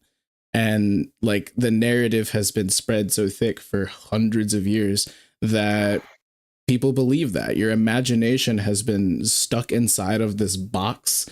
And because of that, you can't. And like, that's the thing is like Luffy's power is that he can do anything he imagines, and Luffy thinks outside of the box.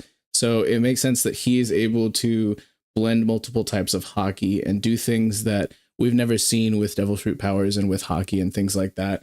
And it makes sense that Shanks is probably like on that same level as a hockey man. And there are other devil fruit users that like Kaido was a complete and absolute menace with his devil fruit. Like hockey aside, just his devil fruit was crazy. And like, I don't know, I think it would be really, really cool if we found out that all of the random things that we've read about devil fruits in the encyclopedia, it's all a lie. It is a complete fabrication meant to limit what you think you're able to do. And so imagination is no longer like a factor. You just, as soon as you hear the name of this devil fruit, you're like, oh, okay, cool. Well, your entire mind is now put inside of a box, and that's all you'll ever be able to do with that fruit. But I don't think that's actually true. I would say that to a certain extent, I think you're right. I don't think that it's like every devil fruit could be every single one, right? Because like there are people who don't know what type of devil fruit it is, and they'll eat it and they'll be like, oh, I can do this, and this is my power. But I do think that devil fruits, the strength is determined by like imagination and like how much you truly believe you can do with the devil fruit. So it's like once you understand what like the base power is, it unlocks either like if you're completely stagnant, like Foxy, for example. Foxy's devil fruit could probably be used in like a ton of different ways, but he just doesn't have the imaginative capabilities to truly use it. Thank you. I've been ranking devil fruits for like over a year now, and that's always how I go about it, is how do you use this in the more, like with Toki's fruit, the time fruit. I always say she did not use her fruit properly. If I had that fruit, I would fucking like in fights just jump 2 to 3 seconds ahead, so I could dodge attacks and land attacks guaranteed. Like it's like Nightcrawler. Yeah, like Nightcrawler. Yeah, exactly. Like use it as teleportation, basically. Yeah, this is one of my favorite things, just as a DM in Dungeons and Dragons who makes, like in One Piece Dungeons and Dragons, who makes his own devil fruit, like completely non-canon devil fruit, and stats them out for bad guys and stuff like that, like, and for even for players. Like figuring out like very creative ways that devil fruits could be used that obviously we haven't seen in the story. Like if Foxy were to have an awakening, and this is something that was brought up by Kube and Hyde and a few other people in the Last Arc crew and things like that, in some of our crazy like fever late night Discord theory sessions. Like, but like you think it could have been like a devil fruit that did what happened to what like Little Garden is said to be like displaced in time, or like it's like it like time doesn't travel there, or like it's like locked in a specific, and there's been apparently other islands, because it mentions that some islands, plural, are like stuck in time in a certain place in time. That could potentially be like maybe Foxy's fruit, like a previous user, like a long time ago or something. Slow. Like maybe that's why it's still prehistoric, is because it, like time just moves slower there or something like that. And like I don't know, like it's obviously there's no like confirmation or any possible like ground to stand on there, but like if devil fruit truly are as powerful as you can imagine them, then why not, you know? That I think that's plausible. Because like even just like thinking about it, like awakening should be able to affect, like paramecia awakenings affect like the land, right? And if the land doesn't develop and the creatures don't develop, then technically things shouldn't develop and it'll be slower and like stuck in time, or like it got stuck in time for like a certain amount, because we know that like Foxy's fruit power only lasts for a little bit, but imagine an awakening, how long could that last? Maybe centuries, like, you know what I mean? So I think that's super plausible. Unfortunately, like- Foxy isn't canon, so we really can't. He is canon. His return is not canon, but he himself is totally canon. No, I'm sorry. Unfortunately, Long Ring Long Land was just a really weird filler arc that they added To the manga.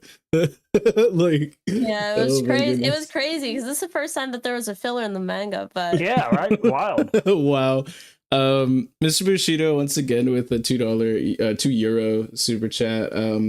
Buggy and Blackbeard team up. They would make good friends. It's funny, we named the actual stream Blackbeard versus Buggy because I thought it would be spicy, because I know you're a big Blackbeard stan, Chestnut, and I know Hime runs the Church of Buggy, so I thought we might get some spice on that. This is the first time we're actually bringing this up.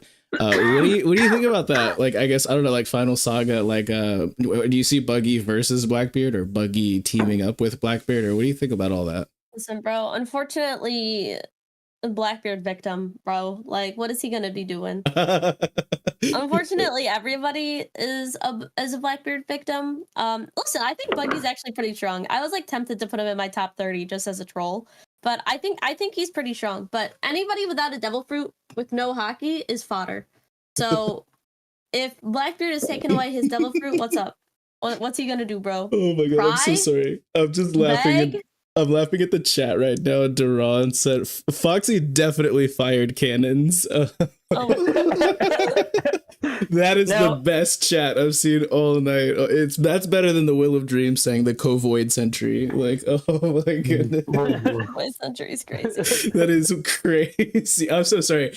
Continue to spit, Chestnut. I just got that unhinged me just now. Holy shit. No, you're good. That's basically it, bro. I don't see how any bum could really go up against Blackbeard, but you know, there's Do you always think a chance.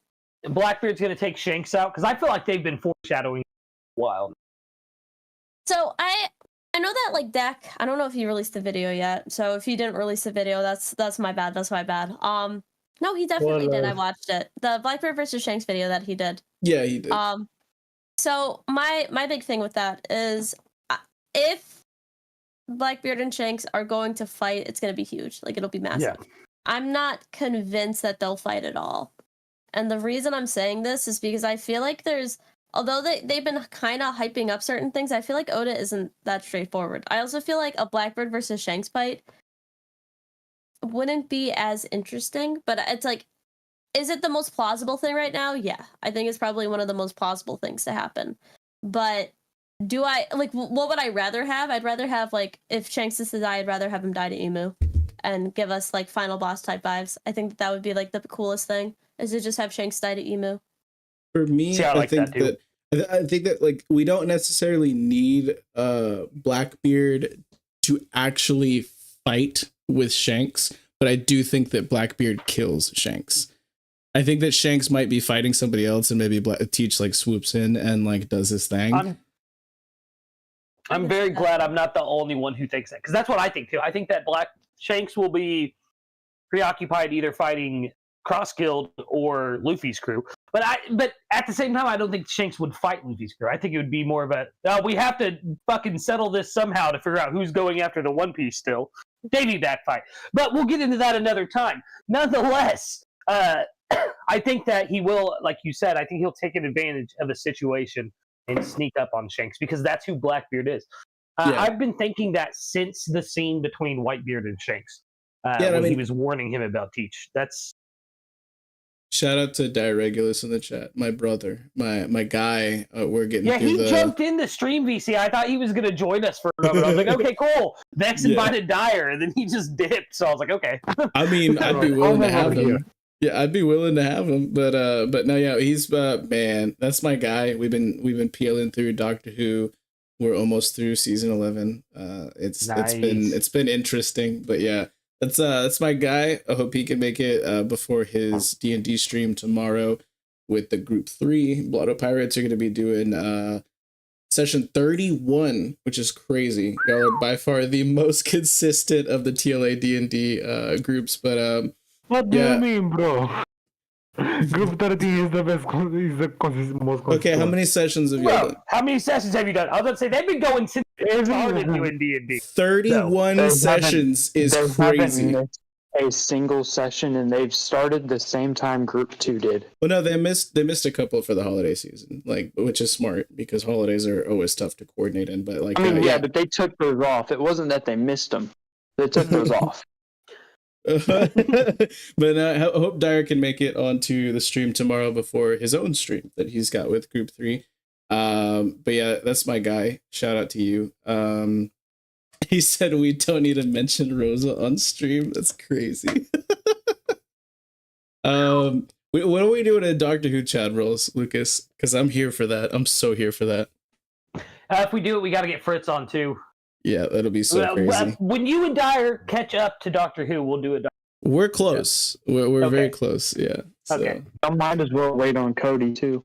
I don't know how much progress he's made, but yeah, I think he's still on like season 2.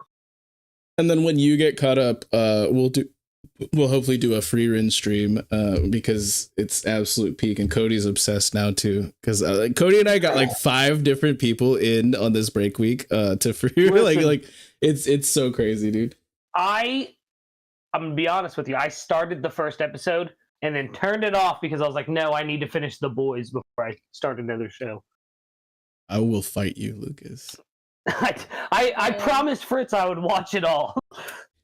Chestnut, have you checked it out at all? Free run, you're saying, right? Yes, Beyond Journey's End. So I am like 3 episodes in. I think it's very nice.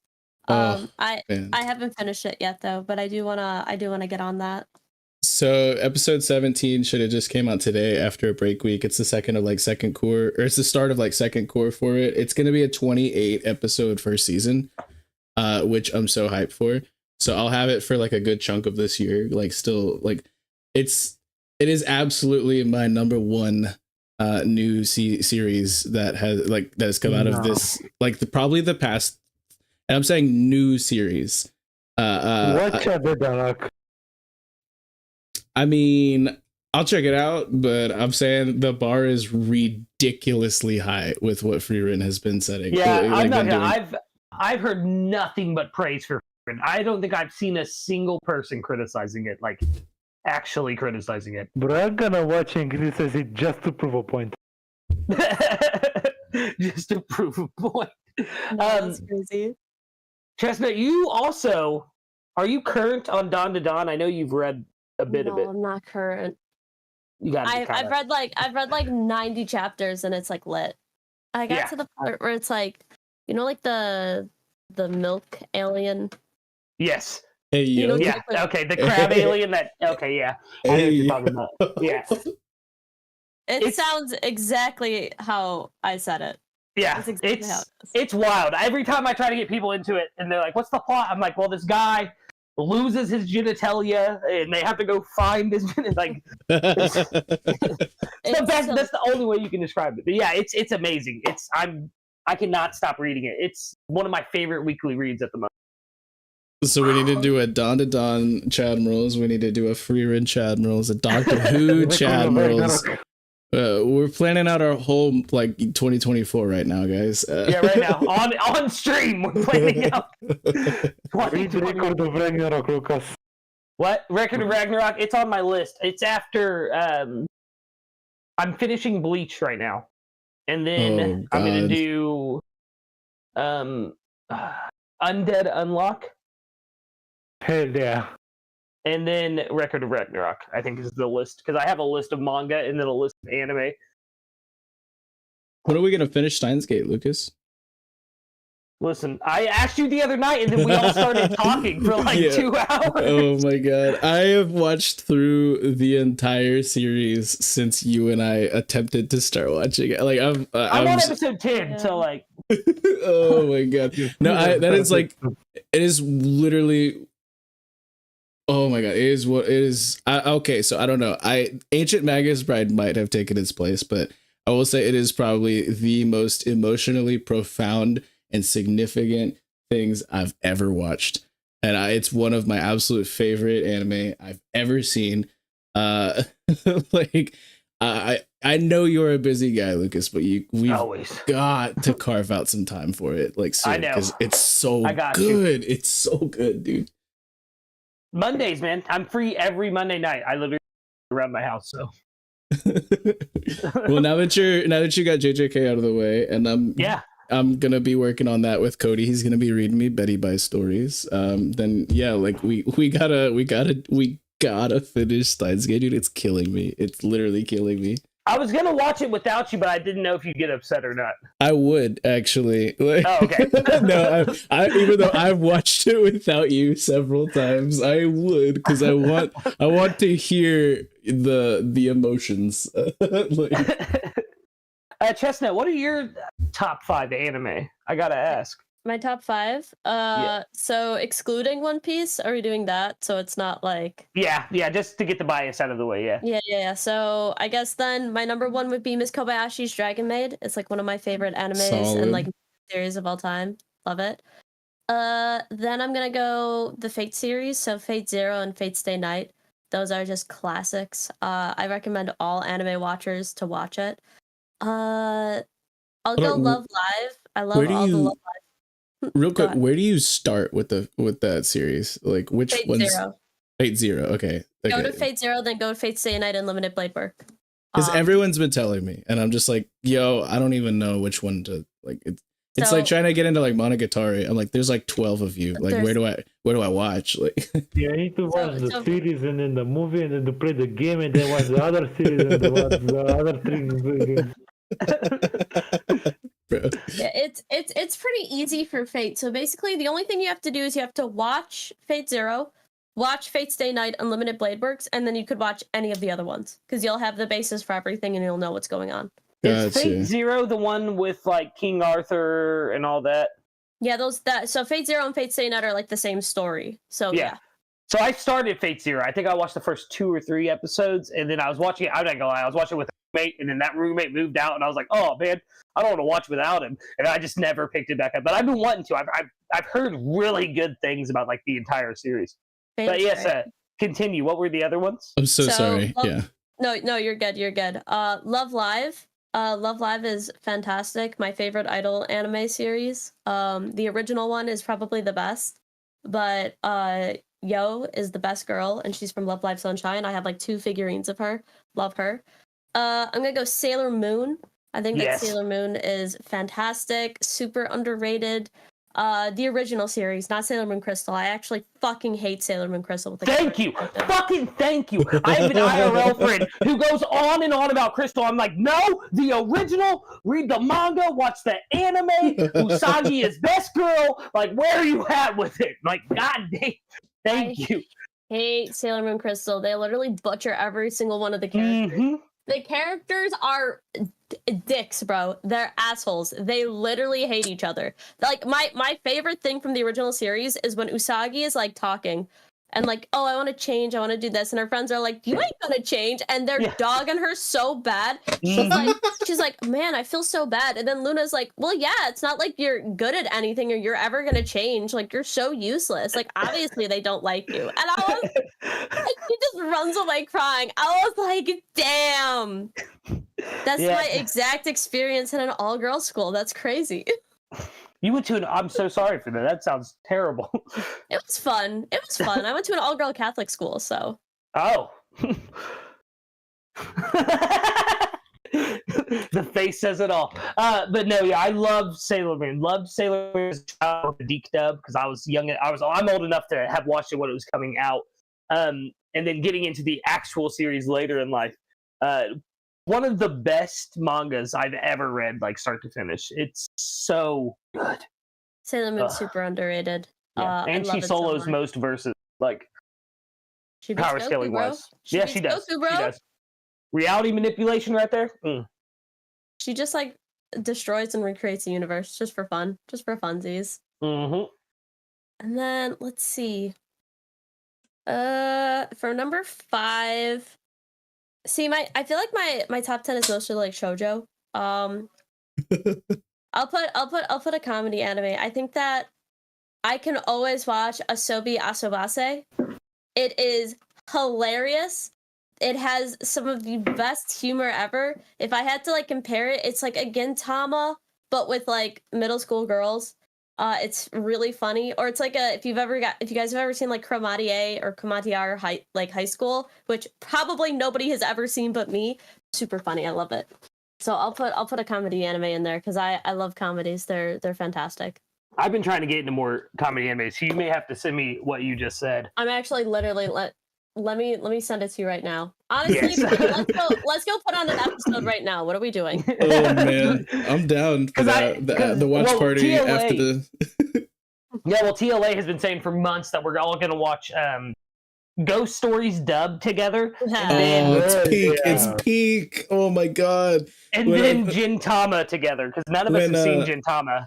In Ghost Stories dub, when Homeboy said "wow, wow, wow," I felt that. Like that was crazy. That's like his only line in the entire series. Like, where are you going? Oh my goodness. Yeah, I've been needing to get into more comedy stuff. Like, I think my top comedy, like from like I guess recent times, is Kaguya-sama Love is War, just because that one is good.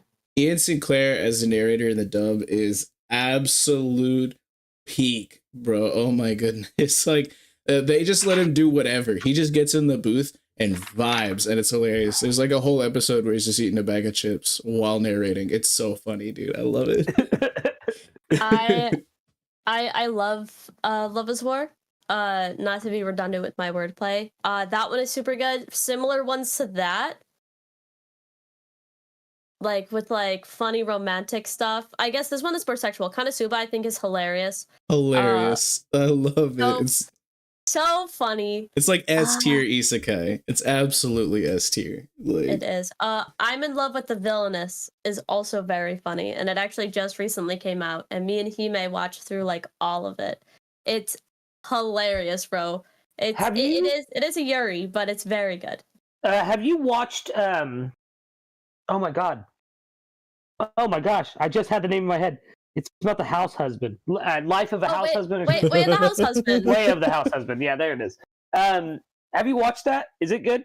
Way of the House Husband, I think that the manga is better just because I don't like how they did the animation. I feel like they should have, because like it honestly looks like somebody really crappily drew it instead of like it just taking the manga and adding voice acting. I feel like they should have just colored in and animated the manga panels rather than like try to redraw everything, because like it's just the art isn't as good. I would say if you want to do it, like, or just read it. I think it's funny, but like if you just want something to like watch that you can just kind of see, it's fun. It's enjoyable. Because my wife, she's not a big anime person, but she's been wanting to watch it with me. My wife said she heard it every time, Vex. I have to. I know. My wife, but she isn't a big anime person. I think the only anime she ever watched, she said when she was a teenager, she watched one called I can't believe I'm going to say this on stream because it's a fucked up anime, but Kodama no Jikan. And then she watched Death Note with me because I'd never seen Death Note. It was like, I'm finally going to watch it. Everybody's told me about it. I'm going to. Can you explain her anime? what it's about? Kodama no Jikan? Yeah. I'd rather not. Are we going to get demonetized? Fine. If anyone is unfamiliar, it is about a 7-year-old girl trying to seduce her high school or her elementary school teacher. Crazy. Oh my goodness. Details, please. No. We're okay. I think you should show her something like Fairy Tail or like My Hero, something basic. Oh, she hates My Hero. Does she? Yeah. He said, "Hell yeah!" Because I watch My Hero dub. I can't really. The Japanese voice actors, I don't know why they just don't do it for me. And now even actually, because of how the anime's been, I'm manga only specifically for My Hero. It's a good call. Yeah. She cannot stand Midoriya. Midoriya. Midoriya's voice actor at all. She's always just like, oh, Bakugo! Like, she makes fun of him continuously. It's hilarious. But yeah, I like Fairy Tail. Fairy Tail's good. I love Fairy Tail. She wanted to start Tokyo Ghoul with me, and we haven't yet.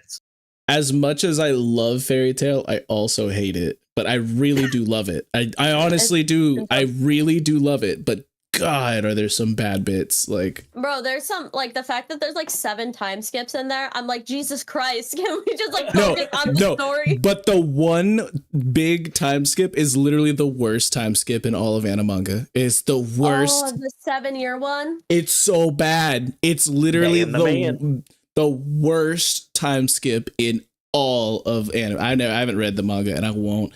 But like, I mean, I want to read the 1,000-Year Quest stuff, but apparently 1,000-Year Quest or 100-Year Quest is actually like they're like 300 times better than Fairy Tail. Like, so I've heard. The story is more sound. The characters are better. Like the comedy is more on point. Like it's a little bit darker, more gritty, but it's like still fun. I love it. So I would say, like, if you like Fairy Tail, you like the good portions, 100-Year Quest is good. But listen. Go ahead. The arc right after the time skip is one of the most ass arcs in like all. You're talking about the celestial like world arc or whatever, like it was like filler, like right before we get to the Great Magic Games or whatever. Yes, do you remember that, bro? The worst. No, I got like 15 episodes into that, and I'm like, is this filler? And then I looked, and like half of it is, and I'm just like, bro, I just got like, because I loved Tenro, and then the time skip happened, and I was like, what? Like, absolutely what? And like, I was so upset. Then the Grand Magic Games was fire. And we just don't talk about filler. And like that whole like shitty arc in the middle. And then I was like having a rough time all the way up until Tartarus. And then Tartarus was peak, except for parts of it, like Mardgear's entire existence as a character, because he's trash. But yeah, I love Fairy Tail, but I also really hate it at the same time. Like, I feel you. I feel like have a very similar love-hate relationship, but I feel like I'm like, you know, I appreciate it for what it is. It is mindless stuff to watch, but also like, goddamn, bro, like the fact that there's so many, but I'm sorry, Dyer's autocorrect just put NHK to NHL because he's such a big hockey fan. I'm sorry. That is so funny. So, I'm dying in the chat right now. I think Joshua is about to dip. So yeah, bye. Peace. Take it easy, tomorrow. Yeah. Peace, Josh. Peace. Bye. Yo, NHL, I don't even want to hear it, bro. Like, the Sabres have been doing so trash. Sabres suck. Oh, man. Crownless King with the paranoia agent call out. Wow. That is goated. Absolutely. Oh, my goodness. Chat is spitting right now. Like, a whole bunch of these. Somebody said something earlier I was wanting to bring up.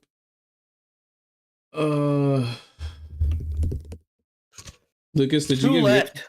Josh left. Did I get one now? I said, did you give your top 5 yet? Anime? Yeah, because you were asking Chestnut. Yeah, but all mine, if I'm being honest, man, all of mine are super fucking old for the most part. Especially if I'm not considering One Piece. I mean, One Piece is super fucking old too, so yeah. But, definitely number 1. Oh fuck, that's I was gonna say Berserk, but there's an like anime. The manga more. Yeah, there's an anime. I know. You know how I feel about it. But no, probably FLCL for number 1, just because it was iconic for me when I first watched it. I mean, it blew my 12-year-old mind. So have you seen like the new seasons? Like there's like 4 whole seasons now. Yeah, I've seen the 2nd season up till the last episode. I really didn't like that they didn't bring back Naoto at all. Like it was a mistake not to bring him back like as an adult or anything like that. I disagree entirely, but we can talk about yes, I absolutely love the protag in the 2nd and was it progressive? Yeah. it was so well done with so many callbacks to the original 6 episodes. She was like, hinted at as being his daughter, and that's why I was like, why didn't they just then like at least like just a little cameo or something? I like that they brought back Eyebrows Guy, and obviously we all love Haruko, but like it's like I think that it was done extremely well as far as progressive. Alternative, I didn't really mess with too much, and then I didn't watch Grunge yet. Yeah, I've heard that it's not great. And then there's like a whole nother one that I forget the name of as well. There's like 4 or 5 seasons There's of it 5 now. seasons now, yeah. That's crazy. I have no idea what you guys are talking about. I have no idea what this is. It's Yo, you know what? When we were at Anime Expo, bro, we thought that she was this because like they had the Wit studio, or I think it was Wit, and they were like talking, and they're like, she was like saying something. I'm like, what is she trying to say? Like, I don't understand. And then it was like, oh my god, she's saying "Fooly Cooly," bro. Fooly Cooly. That's how they say it in different. Fooly Cooly. But yeah, so probably FLCL. Paranoid Agents up there for sure. Really fuck with Cowboy Bebop, obviously. As far as like newer anime go, I really dug the first season of oh my goodness, I'm blanking. Sword Art Online was pretty good. Oh wow, that's newer. That's newer. Dude, you have to remember, I stopped watching anime and reading manga in like 2014. Yeah, Online. Yeah. Just the first season. Once they get to Gun hold on. This shit. But so yeah, like no, like the first 13 episodes are good, but dude, I liked the little fairy world too. I ain't gonna lie. Alfheim? Like, no, we don't talk about Alfheim. We don't talk about Alfheim. Bro, Chessett's face just then. I felt that in my soul. I despise Sword Art Online, bro. Okay, Alicization. No, hold on. Alicization is peak. It's actually really solid. There's only like 3 or 4 cringe moments in the whole thing. Listen, bro, I can't subject myself to Sword Art Online just for a couple cool moments in Alicization. I'm sorry. If I ever watch it, I think I might have an actual heart attack. Oh my goodness. No, you mentioned Death Note earlier and how you never saw it. How did you vibe with it? I loved it, actually. So it came out when I was about 14, 15. At the time, I was watching things like Paranoid Agent and no, Big O was before that. But way before, yeah. Way before. But when it first came out, a bunch of the girls in my high school were like obsessed with it. So I like feigned liking it to like impress the girls. But other than that, I had not really seen much of it. I think I'd seen 1 or 2 episodes when it was first coming out. And then everyone kept telling me, oh, bro, watch it. And I was like, fine, all right, I'm going to watch this thing. And it was good. Up until, has everyone here seen it? I'm assuming. Yeah, you're going to say up until the foot massage, right? No, that was all right. Up until L's death, so same episode. Yeah, like up until Homeboy was in the hot springs or whatever, giving him a foot massage. And it I was wasn't like, even the hot springs, bro. He fell down the stairs momentarily. He's like, "Look, I got you." I know it was supposed to be like Homeboy. It was supposed to be like Jesus washing Judas's feet or whatever the fuck it is, but like. Nah, bro. No, it wasn't it for me. Like, that was you want to know weird. the most memorable part of Death Note to me is them naming the American guy Ray Pember, and I think about that at least twice a week. Oh my goodness! But no, dude, when it was coming out, there's just so much, in my opinion, better anime out. Like Samurai Champloo was dropping around the same time. I mean, that same era, and with the same kind of like galaxy brain protagonist type shit. Like I was a huge fan of Code Geass until it got Code Geass. Until it got like a little out of hand, but I still really liked it. I think. Oh, sorry. It was like burped into my mouth. Oh, lovely. Where else do you burp into? But if I'm being honest with Sword Art Online, you guys, I know you're trash on stuff. If I had not watched that, I would have not started getting into like the newer wave of anime. Like My Hero Academia had just dropped its 2nd season, I think, when I first got into it. And that was because I'd watched some Sword Art and was like, wow, that first bit was good, but the rest of this is fucking garbage. I'm gonna watch some other anime. Yeah, I was like only into like Naruto and like back in the day, and like Bleach and like a couple of classics. And then like my brother's like, oh, you should check out like a couple of isekais. I think you would really vibe with them. And I was like, sure. And this was like ages ago at this point in time. And he's like, let me show you this one. And I'm just going to tell you right now, it's not the best thing I've ever seen, but I think you need to watch it before you start to see a lot of these other ones. He showed me SAO and I watched it and I was like, yo, not bad. Like for the first 13 episodes, what the fuck was that though? Like, and then he showed me like Log Horizon and No Game No Life and like a couple other like isekai. And I was just like, okay, yeah, I do fuck with this genre like a lot. Like, and then I got to like ReZero and like, I don't like eventually like Mushoku Tensei and stuff like that. And I was like, okay, yeah, they're like, there's good ones still, but like a lot of isekai today is just kind of like, not it for me. I mean, you know me, man. I've not found a single isekai that I've actually enjoyed, right? Until Dill randomly just the other night actually recommended me. It's called The Game I Came From. It's a manhwa. And I read the first like, is that what you just said? I don't know how to fucking pronounce it. It's my first one I've read. Okay, Vex? I'm so sorry. I'm so sorry. That's just really funny to me.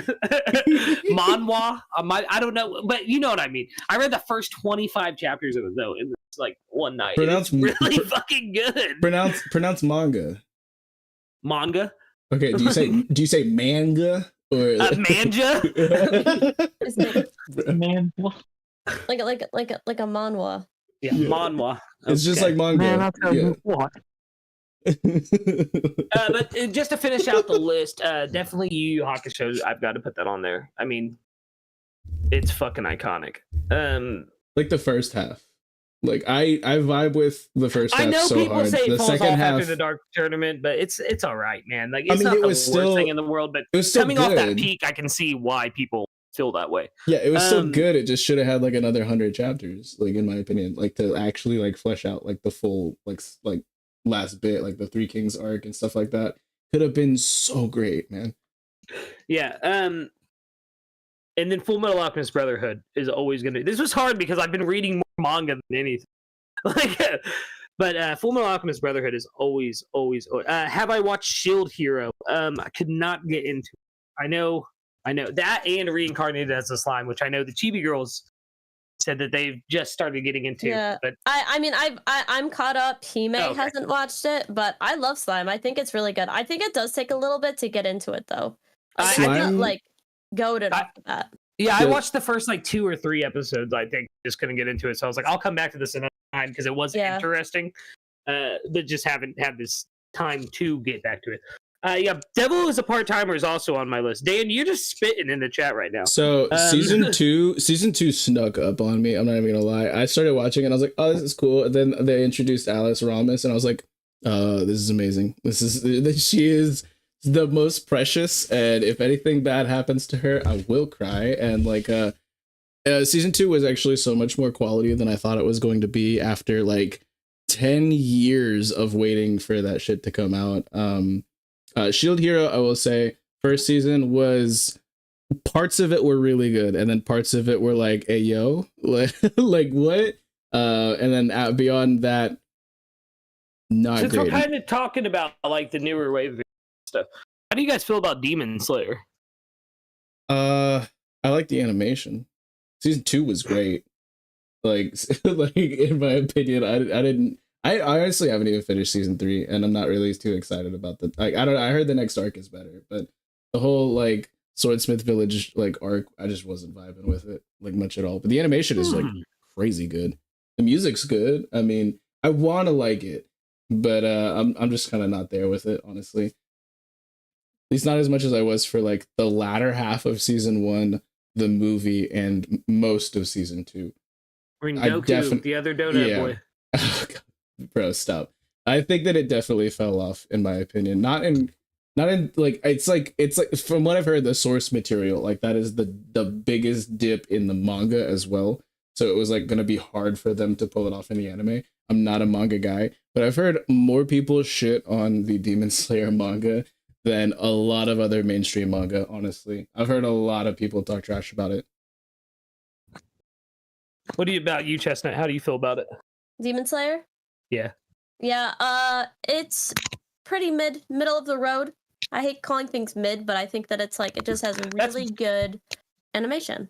Yeah, I would say that's better than what I was gonna say about it. So I think it's fucking dog shit. Like, I'm gonna be real. I read the whole manga. I gave the series a 7 out of 10 actually when I first read the manga. Then I started watching the anime, and it just exacerbated every problem I had with the manga more for me. And I was like, oh man, the writing is terrible, if I'm being honest. I know that might be a hot take, but I do not fuck with the writing at all. I think there's been other anime and manga that have done the savior sister trope way better. And I feel like he focused on the fights. Thank you, Handsome. See, Handsome knows what's up. He said, Demon Slayer is dog shit. I agree, 100%. But Bruh. I'm not going to spoil the ending for anyone who hasn't read the ending. But the ending pissed me off enough that it fucking ruined the whole thing for me. And when I was reading it, like, you just brought up the Swordsmith Village arc. I really enjoyed the Swordsmith Village arc. But then as I got more and more closer to the ending, like the last battle and everything's good. It's the very last fucking, like, I don't know, half of the last chapter that, like, it just ruined the whole thing for me. I like the Entertainment District arc, like, a lot. It was super great. Entertainment District, I think, is the peak, bro. Yeah, and yeah, I'm a huge Doggy stan. I'll own up to that. Like, she's bad as fuck. But like, I don't know, like I really just have not vibed with season 3, and I'm not a manga guy because I'm legally blind, holding it down. But yeah, it's definitely not one of the ones that is on my list of the things that I know I need to read. It's not up there. Like, it's not at all. No. The fights are great. Like, I will give Demon Slayer that. The fights are great. The animation in the anime is gorgeous as well.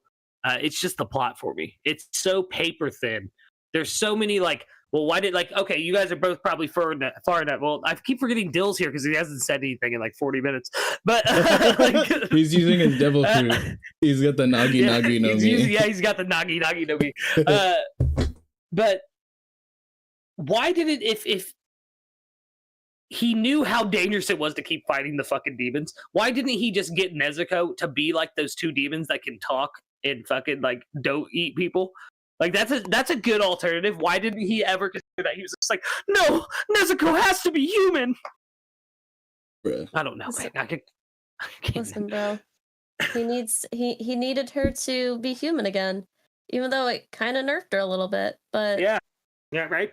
Could have had a powerful fucking demon fighting beside him, all just to let Zenitsu fuck his sister. I'm fucking mad about Demon Slayer. Oh my god, bro, chill. That's what happened. Never mind, I'm spoiling shit. I'm fucking crazy. Dill, I'm gonna need you to use some of your devil fruit on Lucas over here. No, it did not upset me as much as Attack on Titans. That's a. I loved Attack on Titans ending. I thought it was really. Perfect. Yeah. Really? Him doing it all for Misaka? So, the thing is that... Go ahead. Okay, so basically, the Attack on Titan ending is just showing that... Because they have this entire scene with, like, Armin and Zeke, where they're, like, discussing what the meaning of life is. And they're truly just saying, like, you should do in your life what you see fit. And so what Eren wanted to do was make it so that his friends could have a future where they didn't have to necessarily continue to fight and be slaughtered and continue this death. So, like, even though he liked Mikasa, he didn't do it just for Mikasa. He did it to, like, make sure that his friends had this future. And he had been, like, reliving all of this, and he's like, I keep going through this loop. So to me, it was, like, super profound, too, because regardless of everything he did that seemed like, oh, it's for the good of the world, he did this to be the smarter, it just... You know, in a couple centuries, everything turns to dust. So it's like, you shouldn't too much worry about what happens so far in the distant future. Worry about what you can do now and what you can do for the people you love. And I like that, because it's like, if people want to do stuff in the future, that's what they have to choose. And that's like, when he comes up to the tree, it's like, will the Titans come back? Will they not? What's going to happen? Like, will we keep going through these endless cycles? And it's like, it's up to us to decide. So I liked it. Yeah, that's fair. That's fair. I've never heard anyone explain it that way. That's really well said. I don't know. I thought the anime did it much better. Like the scene between Eren and Armin by the lake was much better in the anime. And same with the delivery of the "I did it for her" kind of thing. In the manga though, because I read it as it was coming out, It was like, I've been waiting this whole time for this last chapter, and this is what I'm getting. I'm I'm a little upset. I don't know. It's just because he ended up becoming just like oh my god, what's the country called that he goes against? Oh my goodness, it's been so long since I've read it. Why can't I remember it either? Shit. Marley. Marley, thank you. He ended up becoming just like Marley though in the onslaught he brought against them. I wanted to see how he justified that, and well, I agree with what you said. It felt like there was more that could have been said. And like I said, though, I think the anime did it a lot better. So I think that a lot of the stuff that like Aaron did, he wasn't even thinking about that. Like to him, there's like no real morality in Attack on Titan. Like because you can just basically kill and do whatever you want. Like people in power will do stuff. So like his thing was like, okay, well, this is going to save my friends. Like, this is going to save Armin, Mikasa, the people that I care about back home. Like, this could have saved my mom. Like, at least I can help them. And the thing is that it kind of did, where it's like, you know, although they centuries later completely wasted what his sacrifice, like, in the meantime, like, they all got to live happy lives. So I think that, like, if we ask Aaron, like, oh, like, you became just like Marley and you did just what they did, he would be like, I don't care.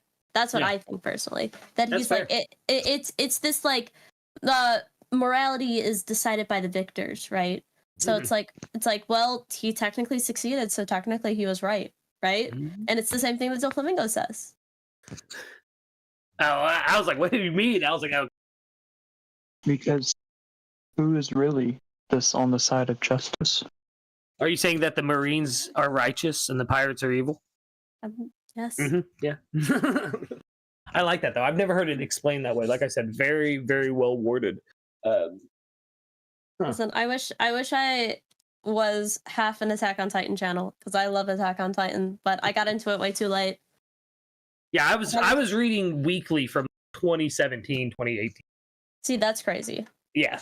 I think I caught up right when it was revealed that Zeke was the Beast Titan. Yeah, that's crazy. Yeah. And like I'm not gonna lie though, seeing Ymir and like her back in the manga like play out and shit before it was on TV or anything was like wild. Because all my friends were watching it and they were all anime only. Like like you gotta just keep watching it. It's fucking crazy. Good shit. Vex, what were your top 5? I don't think you ever said. Oh, and then man. after you go, I think we're gonna wind down a little bit because I do have to go soon. I have to go see my mother. Always good. Yeah, you're good. Shit. I mean, like honestly, Ancient Magus Bride has always been up there, but just finishing season 2, part 2, and the absolute boundaries that it just demolished in my mind. Like shout out to Dak in the chat. What's good, brother?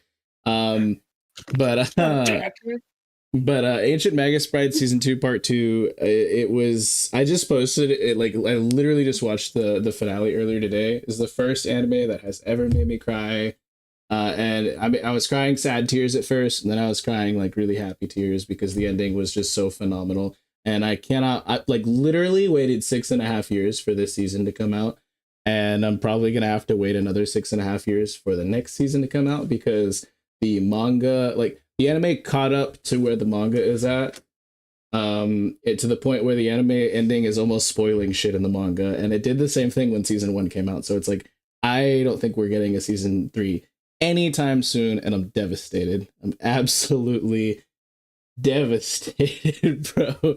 But it's crazy how good it is. I love it. It's like slice of life, high fantasy, but instead of Studio Ghibli, it's like yokai kind of vibes. It's more like Norse Celtic, even like Lovecraftian kind of vibes. It's just such a phenomenal world. I love it.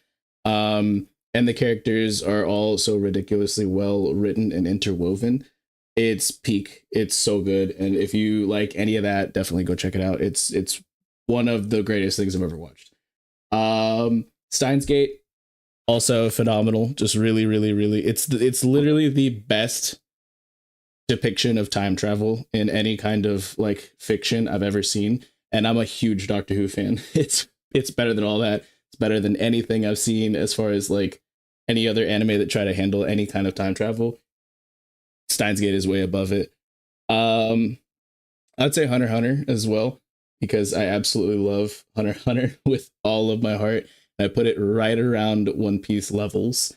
With some of the peaks are peaker and some of the valleys are way deeper as well. Like, I'm not gonna say it's like as consistent as One Piece, but man, I love Hunter x Hunter. Let's see, two more. It's funny like because I actually just started watching Hunter x Hunter and I'm like super enjoying it. So it's so good. Oh my goodness, keep me posted on that. Like, it's who's your favorite? My favorite right now, I guess I'll go Gon because I just finished Heaven's Arena. Super cute. I really did enjoy it. So I love Gon and Killo's relationship. Hisoka is weird, but a very interesting villain. I also like Nen. I think Nen is very interesting, and I'm excited to see the applications. Nen is my absolute favorite power system that's ever existed. What's good? Are you on the TLA channel? I am on both. Yeah. Okay, yeah. Make Dak a mod. I can. Yeah, give me a second. Yeah. As far as like my other two, it's like, I gotta be real. I really want to say Freerin right now, but I can't because like I don't want people to just be up my ass about recency bias. But damn, dude, it's really good. It's like, dude, it don't matter. I was gonna say JJK and I didn't. Same reason. Say it, bro, because I know you've been fucking hugging on to Freerin. I love it, dude. It's so good. It's not even it's not even fair how there you go, Dak. Enjoy the blue. Swing that wrench. But yeah, it's crazy how good Freerin has been. And I would really honestly put like it's hard for me to decide on just one. I have so many things I want to list. It's not that I can't. It's not, I don't know. But I would say, because I can't say One Piece, like, I gotta give it to, and this is like a really old school pick. This is gonna be like a crazy pick, and I don't think it really holds up anywhere near as much in today's day and age, but just because of how much it means to me, I'm gonna say Outlaw Star, because it was literally the first anime that I ever finished. Like, bro, I fucking love you. Like, no one brings up Outlaw Star, and it's so fucking good, dude. Yeah, it was like literally Space Dandy. Yeah, I mean, I started watching anime before then, like obviously like Pokemon, DBZ, Digimon, like shit like that, and even like Trigun. I started watching that and Cowboy Bebop before Outlaw Star. It's just that those things were still going. Outlaw Star was the first series that I got to witness the ending of in real time, and like I literally watched from start to finish. And so it just means something to me, you know what I mean? But I said the same thing because I was getting emotional reading that last chapter of Egghead, just because I was telling my wife straight up, I did it. You beat me to it.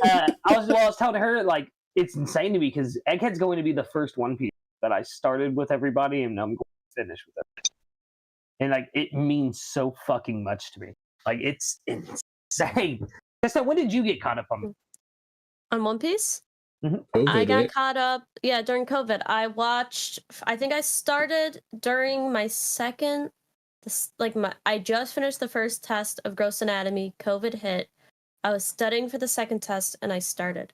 After my second test was easy because now it was online, I went back because I watched like the first episode. I was like, ooh, took a week to finish up my second test, so probably somewhere near March.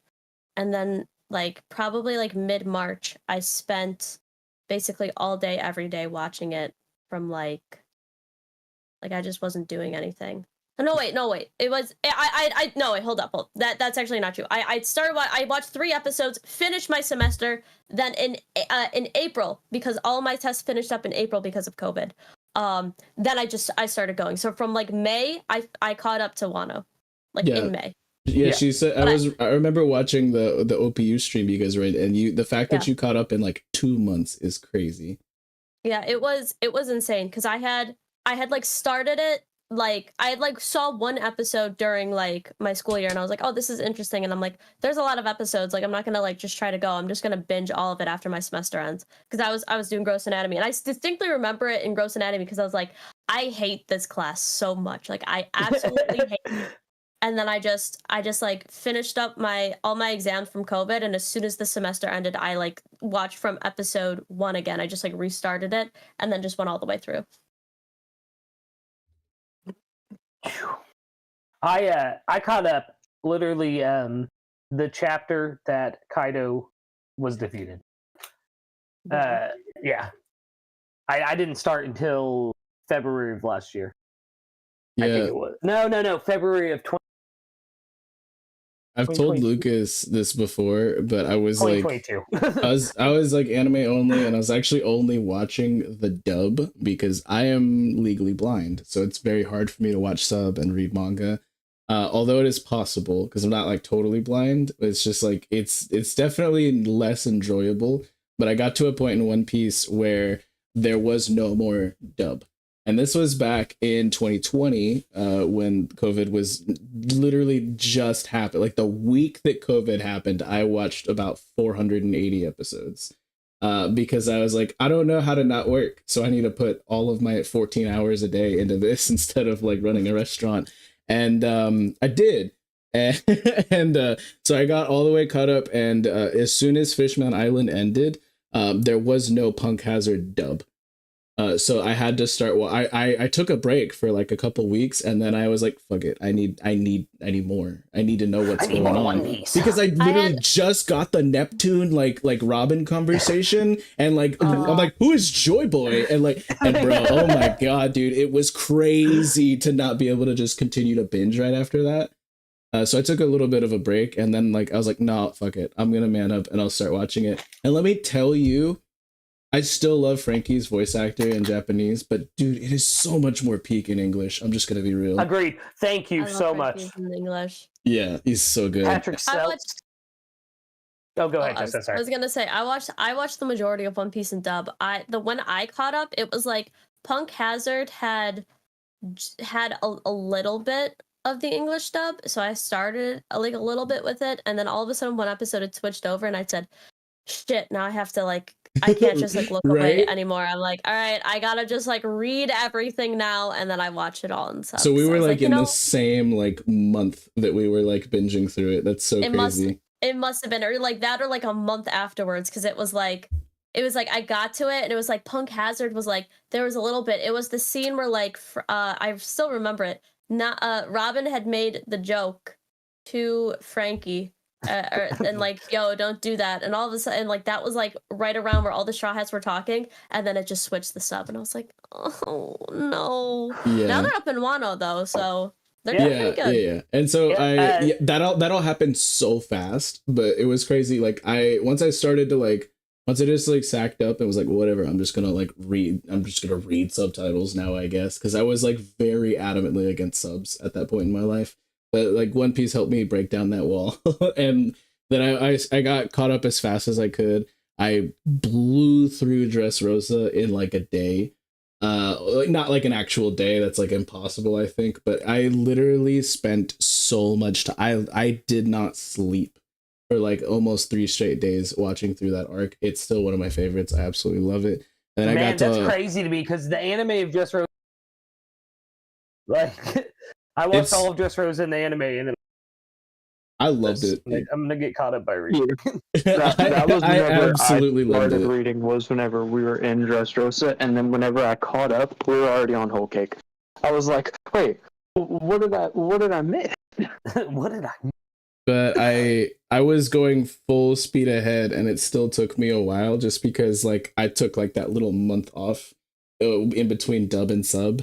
And then I got to part 2 of Wano and like the conclusion there. And my brother's like, this is a good stopping point if you're not going to read the manga. And I was like, what do you mean? Like, this is so peak. Like, I need to see more. I just got like who's this Rocks dude? And and he was just like, listen, if you're not going to read the manga, you might want to just wait. Like you might, this is a stopping point. And so I stopped for another like almost 6 months. Damn. And I was like, I can imagine. My life was so devoid, y'all. I was just like, how do I live with it? I was literally like, I was like, I was like Charlie Browning, just like slumping through like every day at work and shit like that. And then I was like, finally, like, you know what? Whatever. And like, I had gotten one of my friends, like one of my coworkers, who's also a friend of mine. Well, I guess no, I was a manager. So one of my employees to start One Piece, and she blew through this shit within the 6 months that I was not. Like she probably took about 2.5 or 3 months. So not quite as gas as you, Chestnut, but close. But she was getting caught up, and I remember I was like, the feeling that I had, I was like, I am not about to get passed up by like, you know, like my protege over here, like who, like, because she kept bringing it up to me, and she's just like, oh my god, I wonder if this is gonna be important. I'm like, just wait. And then like there was this point in time where I was like, yeah, I'm just kind of chilling right now. And then she's like, oh, I passed that part, and I was like, what? And I was like, no way. And she's like, yeah, oh man, so you haven't even seen this yet? And I was like, what? And she's like, just wait. And that was like the final straw. I was like, no, absolutely not. So I binged through all of Roof Piece in about like 12 hours. And as soon as I got caught up, literally the second I got caught up, like I somebody sent me like I was reading like a bunch of scans and stuff like that. And I turned on notifications for like TCB's like release channel and stuff like that. The second I got caught up, I started talking with her, and we talked on the phone for like 8 straight hours. And then she goes, I gotta go. The new chapter just dropped. And as that happened, I read 1044 as my first current chapter in One Piece. That's insane. Yeah. So Gear 5 was the first thing I saw as a caught up person. I got caught up, and then 3 chapters later was the fucking June month-long break in 2022. Yeah. I was so mad because they like teased Green Bull, and then it was like, Oda's taking a month off, and it's like, what the fuck did you just say to me?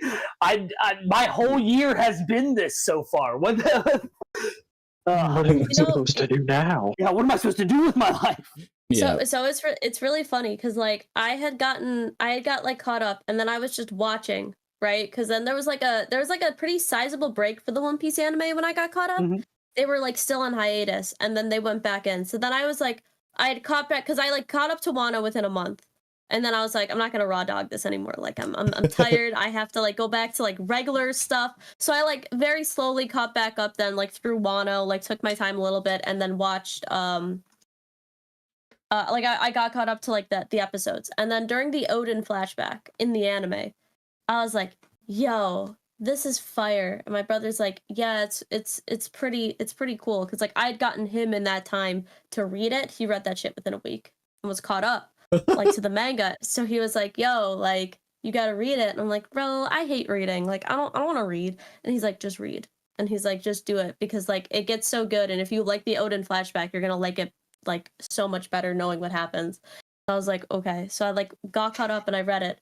And then I think it was around that time because I had been like taking my time then through Wano and then like being like weekly for the anime for a bit. And then I think like around the time where I caught up, that's when I started making content. So like it was like about like a year later after I got caught up and like started like getting into the chapters, I like started making like TikTok shit. So I was like, oh damn. So I was like, listen, I have like 1,000 chapters under my belt. Like I might as well. Yeah, I started making content because I legitimately had like one person I could talk to in my life that actually watched One Piece. And then by like September, I was like, you know what? I'm TikToks. And I didn't actually make any TikToks though until like late October of 2022. I just hit over my year content creation. It has been It has been an insane fucking year. I'm gonna be honest. Like, honestly, yeah, right. No, my first big stream was with actually Dak, who was in the chat. Like that was, I went from watching him on YouTube to being on stream with him in like 2 weeks' time. It was insane, man. Yeah, I know that feel because like I was like lurking, hence the name, the Lurking Legend. Like I wasn't like caught up with One Piece, so I was like watching like really old theory videos. Like I was in Whole Cake at a time, and I was like, I need to watch more of this. And like especially when I got to part 2 of Wano, and I was like in that little hiatus before I started to pick up the manga, I was like, I need to watch One Piece things but I can't watch One Piece because there's not more of it for me. So I started watching like 4-year-old theory videos. Like I'd go and look at like Tekking and King of Lightning and like Sawyer and stuff like old videos, like from Whole Cake and like Dressrosa and shit like that, just to see where the theories like were back in the day and stuff like that. Because I was like, I just need more One Piece content. And then like the second I got caught up, I was like, I'm going like balls deep into the community. I'm gonna like talk to everybody. I'm gonna be in every live chat. I'm gonna be like everywhere. And like within a month's time after that, I was like TLA is just like, yo, come on stream and shit like that. And then I was on like, and I was on a stream. You host a fucking ADA, bro. Literally hosting streams for y'all. And then I was on with like Psy, Dak, and Parvision and shit like that. And I was just like, how is this possible? What's happening? Oh my god. And now it's been like almost a damn year, which is crazy. Like since like all that happened. Like what a time. What a time. Actually, yeah. I when you were talking about that, I don't know why I, but Chestnut, I gotta give you some flowers. You streamed on TikTok. This was a while ago. This was like right after Gear 5 dropped in the anime. And I was actually talking to you. You were on live. I was talking to the chat. And we were talking about the new direction the anime was going to take, Egghead. And you called that they were going to change the art style. You were like, yeah. I think you said, though, that they might do like more hard lines like Oda does in the manga. But you were like, no, they're going to change the art style. I don't think we're getting the Wano art style thing. You called that shit. So got to give you your flowers there. Listen, bro, I appreciate you remembering that. Cause like I be just saying stuff. Cause like I knew that they were gonna do it. The thing is like I thought that they were gonna go back to like the like I knew that they were gonna do like thinner lines because like that's how they did it in like the film Red movie. But I thought that they would do like a lot harsher. But I guess we'll see because even with that emu scene, it's kind of like that harsh style that I really like, where it's like really scratchy and stuff. So we might get kind that, of like the King Zoro fight. Yeah, where it's like a lot of that. And that's what I thought that Egghead was gonna be like a lot of, so probably what's going to happen. But yeah, I knew that they were gonna change up the art style, because I'm like, I think what they're gonna do now is they're just gonna have like different art styles for every arc that's coming up. And then obviously they're doing the reanimation, so that's gonna be insane. Yeah, I'm very hyped for that. What were you gonna say? Sorry. I cut somebody off. I think it was Dill. Oh no, I was agreeing with what Chestnut was saying. I was laughing, like you might have heard that. I was saying, I'm vibing in the chat. JJ's over here, just it's not JJ. Like, bro, Warto and Dastard calling me Buggy over here. I'm fine with that. Let's go. Like, yeah, the power scaling. Yeah, he may cause like a war on Twitter, bro. Listen though, that Twitter shit about her being the Admirals is my favorite thing I've ever seen, and I kept bringing that up in the chat yesterday. she be wildin' sometimes. One of these days I want to have like an actual debate with Hime, like on stream, because like she got some wild takes, bro. Sometimes I'd be like, yeah, you got it. Well, one of these days, bro, because she be getting too confident, bro. I'm gonna take her down the bag. We asked her. I'm the end all be all. I'm like, nah, Hime. Chestnut said, one of these days. Well, we asked her one time. I think it was her first stream when she first ever came on Last Arc. If you and her were in the One Piece world and went after the One Piece, who would get it? And she was like, "Oh, Chestnut." It'd be Chestnut. Chestnut be on that. She'd be on that Blackbeard time. I feel like. I think I once said that if I made a crew, it would be like the Rocks Pirates. I would make like the most vile, disgusting crew ever, just because I know that I could control these animals. And I was like, whoever wants to join my crew, there is no friends. Like, we're going after it. But brutal. I thought it was funny. Oh yeah, absolute travesty. That's how I would be too. I'd force feed all of my crew devil, and I'd just be like, we're going. Oh my god. I'd be like Blackbeard. I'd have that Blackbeard agenda. I'd be like, everyone's getting it.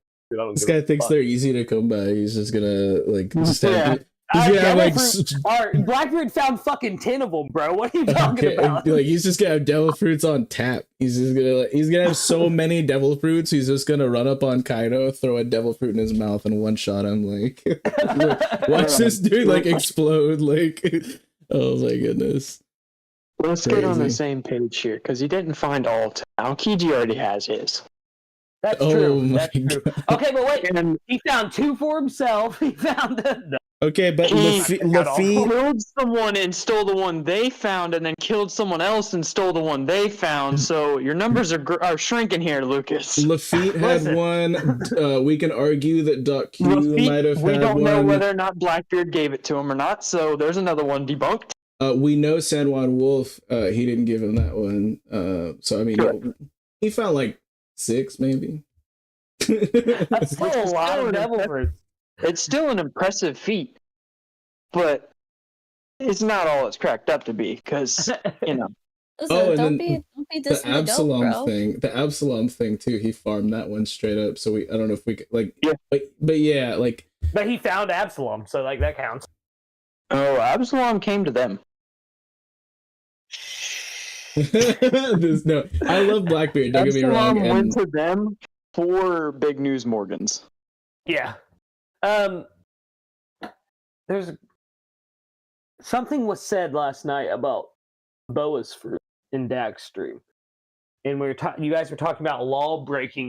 Doc Q's devil fruit with hockey, and I'd said that's probably why Boa's fruit didn't affect Blackbeard. It's probably because of his hockey. Like especially after the anime, I 100% believe that. Well, like, he has the ability to cancel out devil fruit powers. I mean, that too, yeah. I'm pretty sure a built-in hack of his devil fruit. There was just it's like the biggest thing about it. Yeah, so like Luffy, obviously, he's just like not interested, and I think with Kube it's the same thing. But Teach was hitting on Bonnie. Teach is like he's an animal. He's definitely interested in Boa. He's just got the hacks, you know. Straight hacks. And that's all you need. Yeah, that is all you need. Oh my goodness. So what do you think? Okay, no, go ahead. No, I was gonna say, listen, bro, don't be dissing the goat, bro. Oh man, I want to play. I want to play soundboard so bad, but I'm not going to. Wait, I didn't think we were talking about Luffy right now. Oh my goodness. Oh god. No, I'm so sad Cody missed this. Cody, the other host of Chadmirals besides myself, he is the biggest fucking Blackbeard stan you will ever meet. I'm so sad he did not get the chance to sit with you on some Blackbeard. Like, we'll have to do it again, because like I be repping him, bro.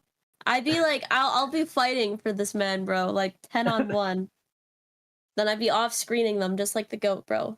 Just like the goat. I sadly have to go, guys. I won't lie. I have to go visit. Had a bit of a family stream, and I'm not even gonna lie. I put it on the stream. Yeah, good, Lucas. We'll take care of you, but you guys enjoy the rest of the stream. Chestnut, thank you again for coming on. It's always good cooking with you. Hopefully, we get to see you tomorrow. If not, it's cool. But yes. And to the other two, I guess bye. No, I'll see y'all later. Vex, we'll watch some Steins Gate on Monday, okay? Okay. I guess I love you too, Luke. No, actually, wait, I'm free Sunday as well. We can watch some on Sunday as well, so we'll watch it on Sunday and Monday. Let's go. All right, later, be responsible. We love you, Lucas. Yep, bye. But yeah, we can keep going for a bit if you want, but we can absolutely wrap it up if you guys are feeling that way. What's up, Dill? I was gonna bring up something to Chestnut because this is something actually that I found out during this stream. So whenever we actually got introduced to each other, you hadn't been reading One Piece for very long. Me and you? Yeah. We met like in September, October of 2022. Yeah, I had been reading. So I think I started One Piece content in March, because that's when I like caught up to the manga, was like Marchish. So like so I hadn't only been reading for like a couple months. That's crazy. I mean, same with me, because I met you like a little bit after that, yeah. But you already knew that about me, I think. Yeah, we had gotten introduced on something other than One Piece, though. That was what that was. But me and Chestnut had fully been introduced through, connected with, and talked on One Piece, and I had never known that. No, yeah, I'm like a super new watcher. I mean, like new at 29. Like, I guess I started during COVID, and then I caught up like 2021, I think, like to the manga because I was like anime, I think. So, yeah, right. So I guess I've been like a One Piece fan for a bit, like considering that it's like 2024. Yeah, it feels so weird because like yeah, because I technically started my journey in 2019. Like I mean, I watched One Piece for Kids back in the day, and I got all the way through Drum. Yeah, I got all the way through Drum and partway into Alabasta, but I did not see like the whole finale. But that was the 4 Kids, so it was like way different. You know, like oh man. I don't know if you ever had any experience watching the 4 Kids, Chestnut, but it's absolutely wild. It's crazy. I've seen clips, but I've never experience.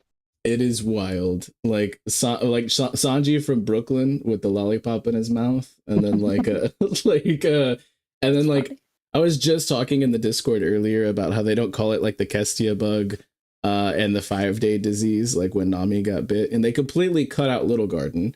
So like they had like to finesse some things there, but they call it the stingy dingy bug.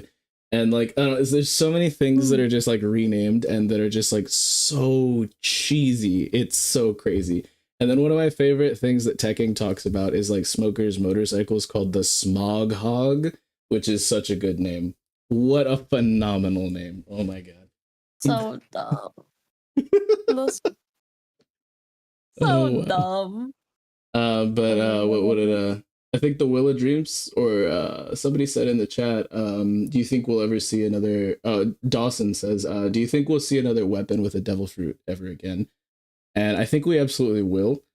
But my question is, what would be the coolest item to give like a Zoan type?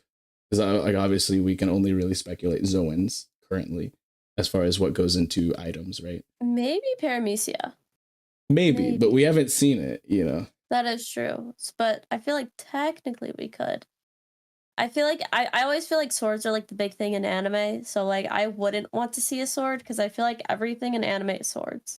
Like every anime has something with swords. So I want to see it in an axe. I want to see it on Elbaf, and I want to see like, what do I want to see? I've thought of some really interesting ones. You go first. I'm gonna cook for a bit. Because I run One Piece D&D, so as a DM, I've got to like have my brain kind of like tapped into some of this and like come up like maybe even like stat it out and put it out into the world for my players to possibly beef with, or like you know, so like Dill, cover your ears. Like no, but he's literally one of my players in Group 2 every Tuesday. So like.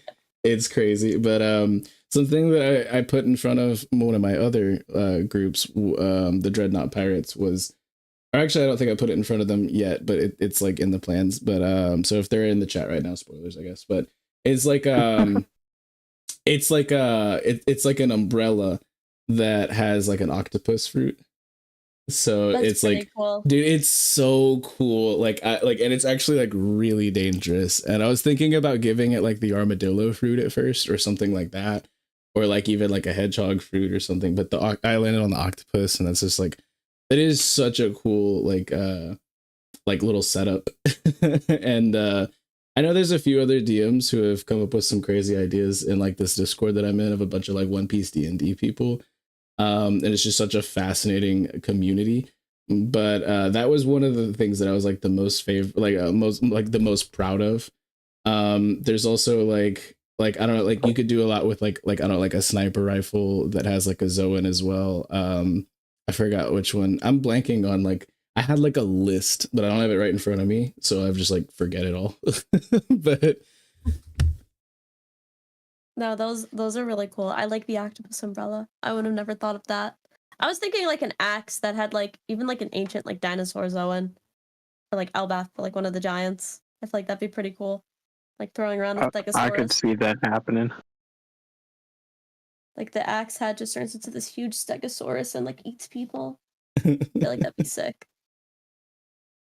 Yeah, I like the thought of a Stegosaurus fruit because actually a friend of mine, Firestarter, who might be in the chat lurking, he had actually made ancient Zoans, and like they all have like those crazy like ancient hunting techniques, like Sasaki turning his like Triceratops like bill into like a freaking helicopter, and like King like doing his crazy neck game shit.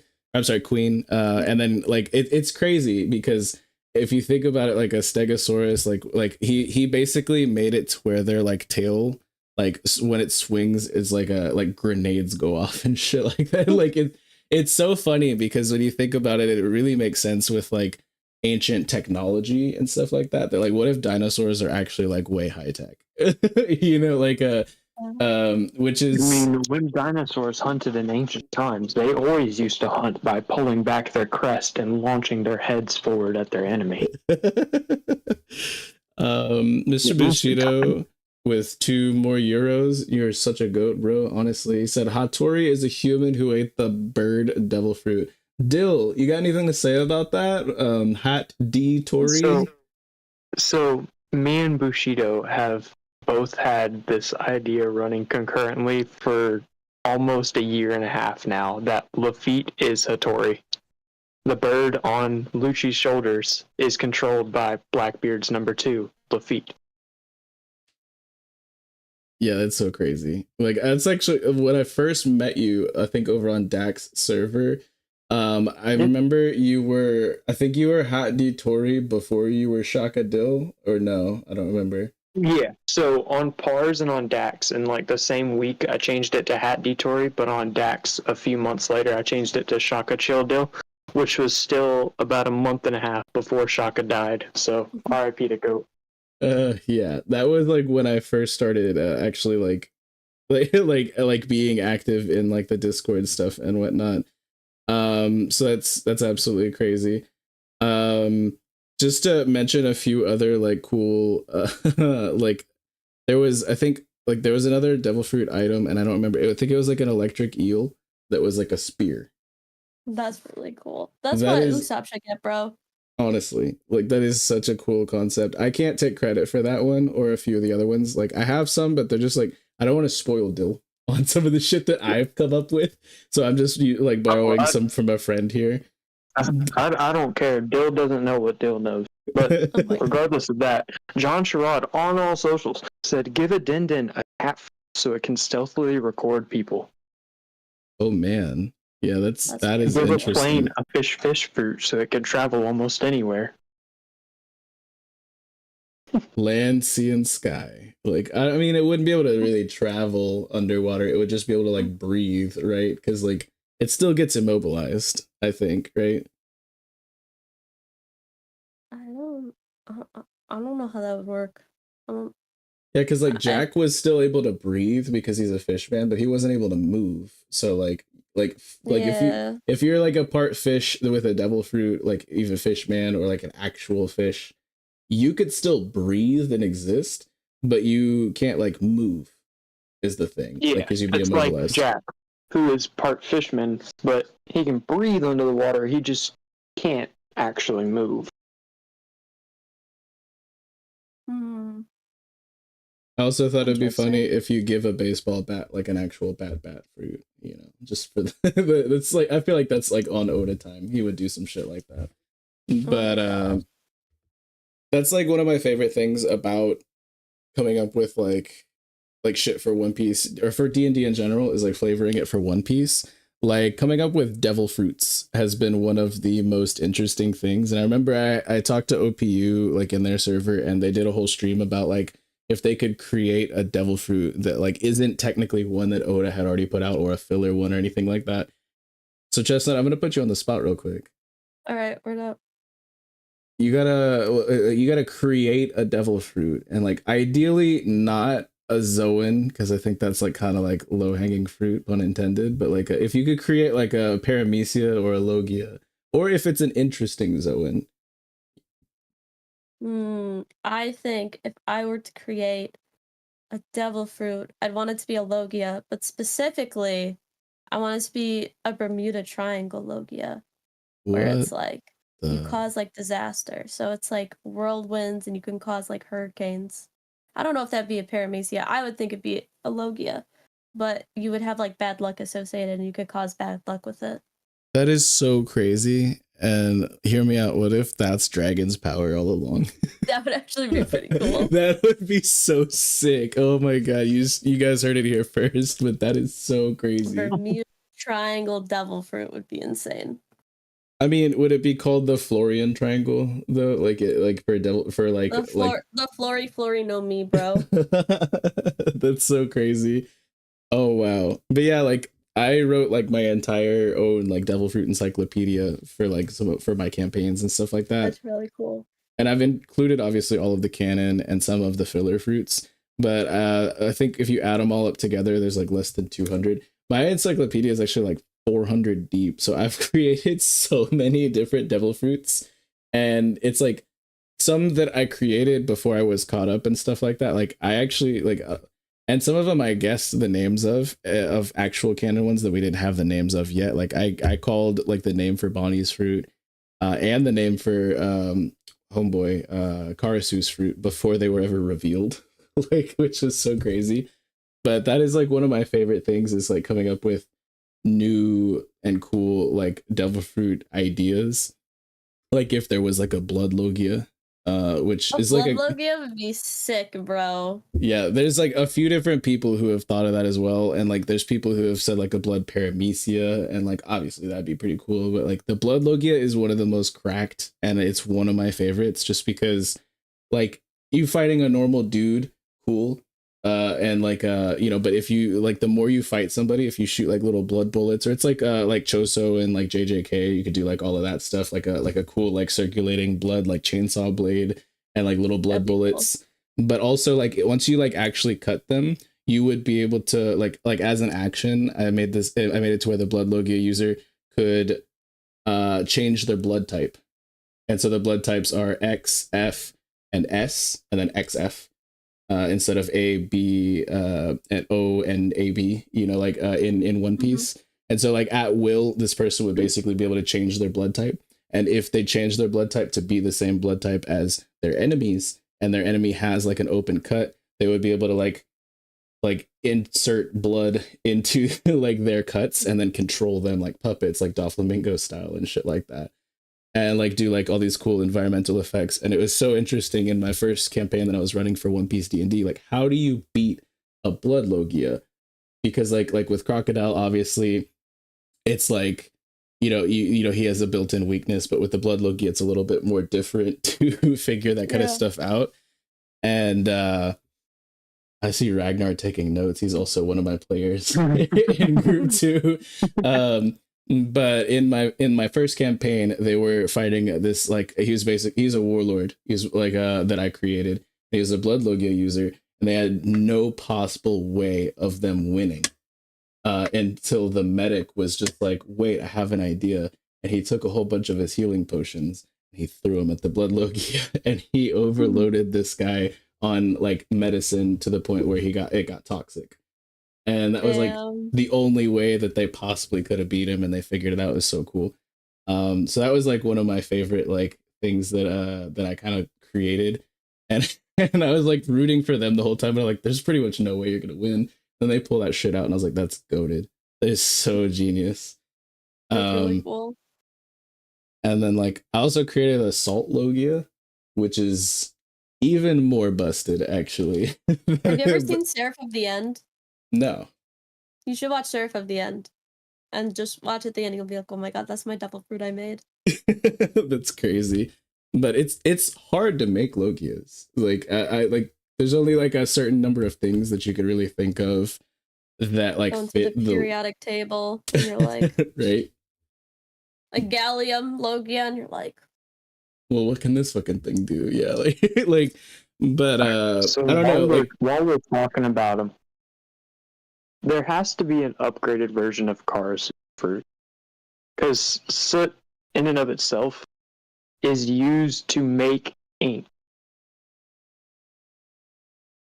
I mean, I think ink is definitely something that could be a Logia or a Paramecia. Just like I don't know, like soot and ash are two different things. Emu's Logia. I don't think it's that. I mean, I know because we saw the whole X drawn on the map. I don't think that that's it. But that would be cool. I've seen the theory that before that. Yeah. I mean, I've seen the theories, and like I had that theory myself as well, and I made the ink Logia, and like I was like, this is busted. But yeah. I don't know if I believe that now. Like, especially after seeing like I love how Dak calls it the YouTube thumbnail attack, where like the arrow was like flying towards Sabo and Cobra. Like, I don't know. Especially after seeing that, I doubt it. But it's a cool theory, and I do think that the ink fruit is extremely powerful, and I have thrown that at the Dreadnoughts as well. They fought a couple Logias. They fought a glass Logia, which was crazy. Oh, what Logia? Oh, what? Glass is cool. No, Dill is over here like not because you just saved me from potentially running into that. Thank you. Nah, I think nothing's changed. So they're currently going through a desert crawl arc, and yeah, they're walking up on this place called the Glass House. So, I love it. It seems like everything is playing in together, right? Doesn't it, Chestnut? That's what I thought too. Well, fuck around and find out, bro. But yeah, I just love spitting about One Piece D&D, and we're probably going to be doing that a little bit more. And it's rare that I actually get to chill with Dill on stream. So, like, but if you guys wanted, we can go ahead and wrap it up. My dog needs to go potty. She's doing the pee-pee dance. Yeah, word up. Chestnut, it's been so fun having you on. I remember last time we spit was like forever ago, and we've had you on and we've had Hime on like a couple times, but we hadn't had both of you on, so it was really cool getting both of the Chibi girls on. We'll have to do it again sometime soon, but tell the people what you got going on and where they can find you and who you are and how you been. Word up. So I actually do have a couple things coming out. I'm gonna try to do more long form content. I do have like an LBAF prediction video that I got coming out just to kind of test the waters. I got another editor that I was trying out, and I think they turned out really good. I think it's a pretty sound video. So I'm hoping to try to do more long form, really try to get into that market. So got one coming out. Technically it's on Monday. But I also have a live stream tomorrow, and if my live stream gets like over 200 viewers, I'm changing it. I'm putting it to the premiere for the thing, and I'm just going to release them both tomorrow and just have one as soon as I end my live stream to bring them over to the thing. So that's what I'm doing. We'll see what happens, but I have the LBAF, yeah, my LBAF video coming out, and then the Egghead anime episode for tomorrow. So that's what I be doing. And then I also make short form content like every day because I have no life. Yeah, we have links to Hime and Chestnut's YouTube and link trees and the Chibi Girl server in the description. And yeah, we do hope that we can get you in for just a little bit tomorrow. If you're free, you're more than welcome to come by for our stream of liberation. But we're super excited. I'm so hyped for the anime and for everything that's coming up. And like, honestly, I don't always catch like the episodes on Crunchyroll, but I pretty much always catch y'all's VODs. Like, you're too sweet, bro. But Dill, tell the people what's up. Group 2 solos. I don't know if y'all have heard that or not. It's been spreading around the grapevine a little bit. We're there every Tuesday at 8 p.m. EST over on vexyz D Lurking Legend. He is the GOAT, the DM, the God himself. Hey, I don't pay them to say also, that. They just say that. While I'm here advertising other people other than myself, what are you doing if you haven't followed Chestnut and Hime on TikTok? Because that's where they're at mostly. I do be, bro. I also be posting all my shorts to YouTube as well, but I feel like TikTok, I do like a lot of exclusive lives on there. Yeah. And those can be sometimes fun where I'm just arguing with people about Mihawk over Shanks for like 3 hours. The only topic. Oh Every goodness. time a new person comes in, why do you have Shanks over Mihawk? And it's like, shit, here we go again. Here we go again, bro. She's just like takes off her gloves. She's like, all right, every time, every damn time. And no, yeah, you said you're gonna be getting into long form content. I'm like, so you've mastered short form, and now you're gonna be expanding your game, your repertoire. I have not mastered it at all, bro. I wish I was at the level of some of these guys, but hopefully my short form content, I got like a much easier thing where I can do more edits. So it's like you'll see like on my weekends I got like easy edits for Friday through Sunday, and then I got like some really heavy edits for like the beginning of the week. And then I don't know what I'm gonna do Wednesday, Thursday, probably just like random shit that I'll post up on the chapters or whatever's coming out. So I got like a cool content schedule that I'm doing, and then obviously I got an editor for my long form. I make enough money at my job. I can't be editing those videos for hours on end. 12 minutes is enough. You got 1 minute seeing my face, enough. 12 minutes editing my voice and my face, I can't do that. Oh my goodness. And so what time are y'all starting tomorrow? I don't remember, like it's gonna be like closer to like around like 9ish, 10ish, right? Is that when the episodes drop? We start our episodes at 10:15 to give people time if they want to watch it first. So Yeah. usually like around 10:15. So that's how I got it scheduled. We'll be closing out our stream unless shit is absolutely goated around like 7ish, but we might go a little bit longer. But we'll definitely, if you send me a link on Discord, I'll make sure I put it in the description, and we'll definitely make sure we like send some people over there. I know like you guys definitely get a lot more views than we do, but we're hoping tomorrow's stream is gonna be absolutely freaking like massive, like a full unit of a stream. So I want to make sure that I want to make sure I shout out to, like, I put OPU's link in there, and I know like group 3 of our TLA D&D stuff is going to be streaming over on Dire Regulus's channel as well. So I put those links in the description. I'd love to put yours as well. Just get that sent over to me, and I'll be glad to do that for y'all. But I appreciate it, dude. Yeah, we have been the last arc, the Chadmirals with the Chibi girls. Last arc is doing just massive things this year. 2024 is going to be absolutely crazy. It's going to be so hard to beat 2023, which was just a phenomenal year for us. I feel like everybody in the One Piece community. But 2024 is going to be built completely different. We love everybody in the chat. You guys are amazing. Make sure to like the stream. Make sure to check out the Chibi girls as well. Join us for the stream tomorrow.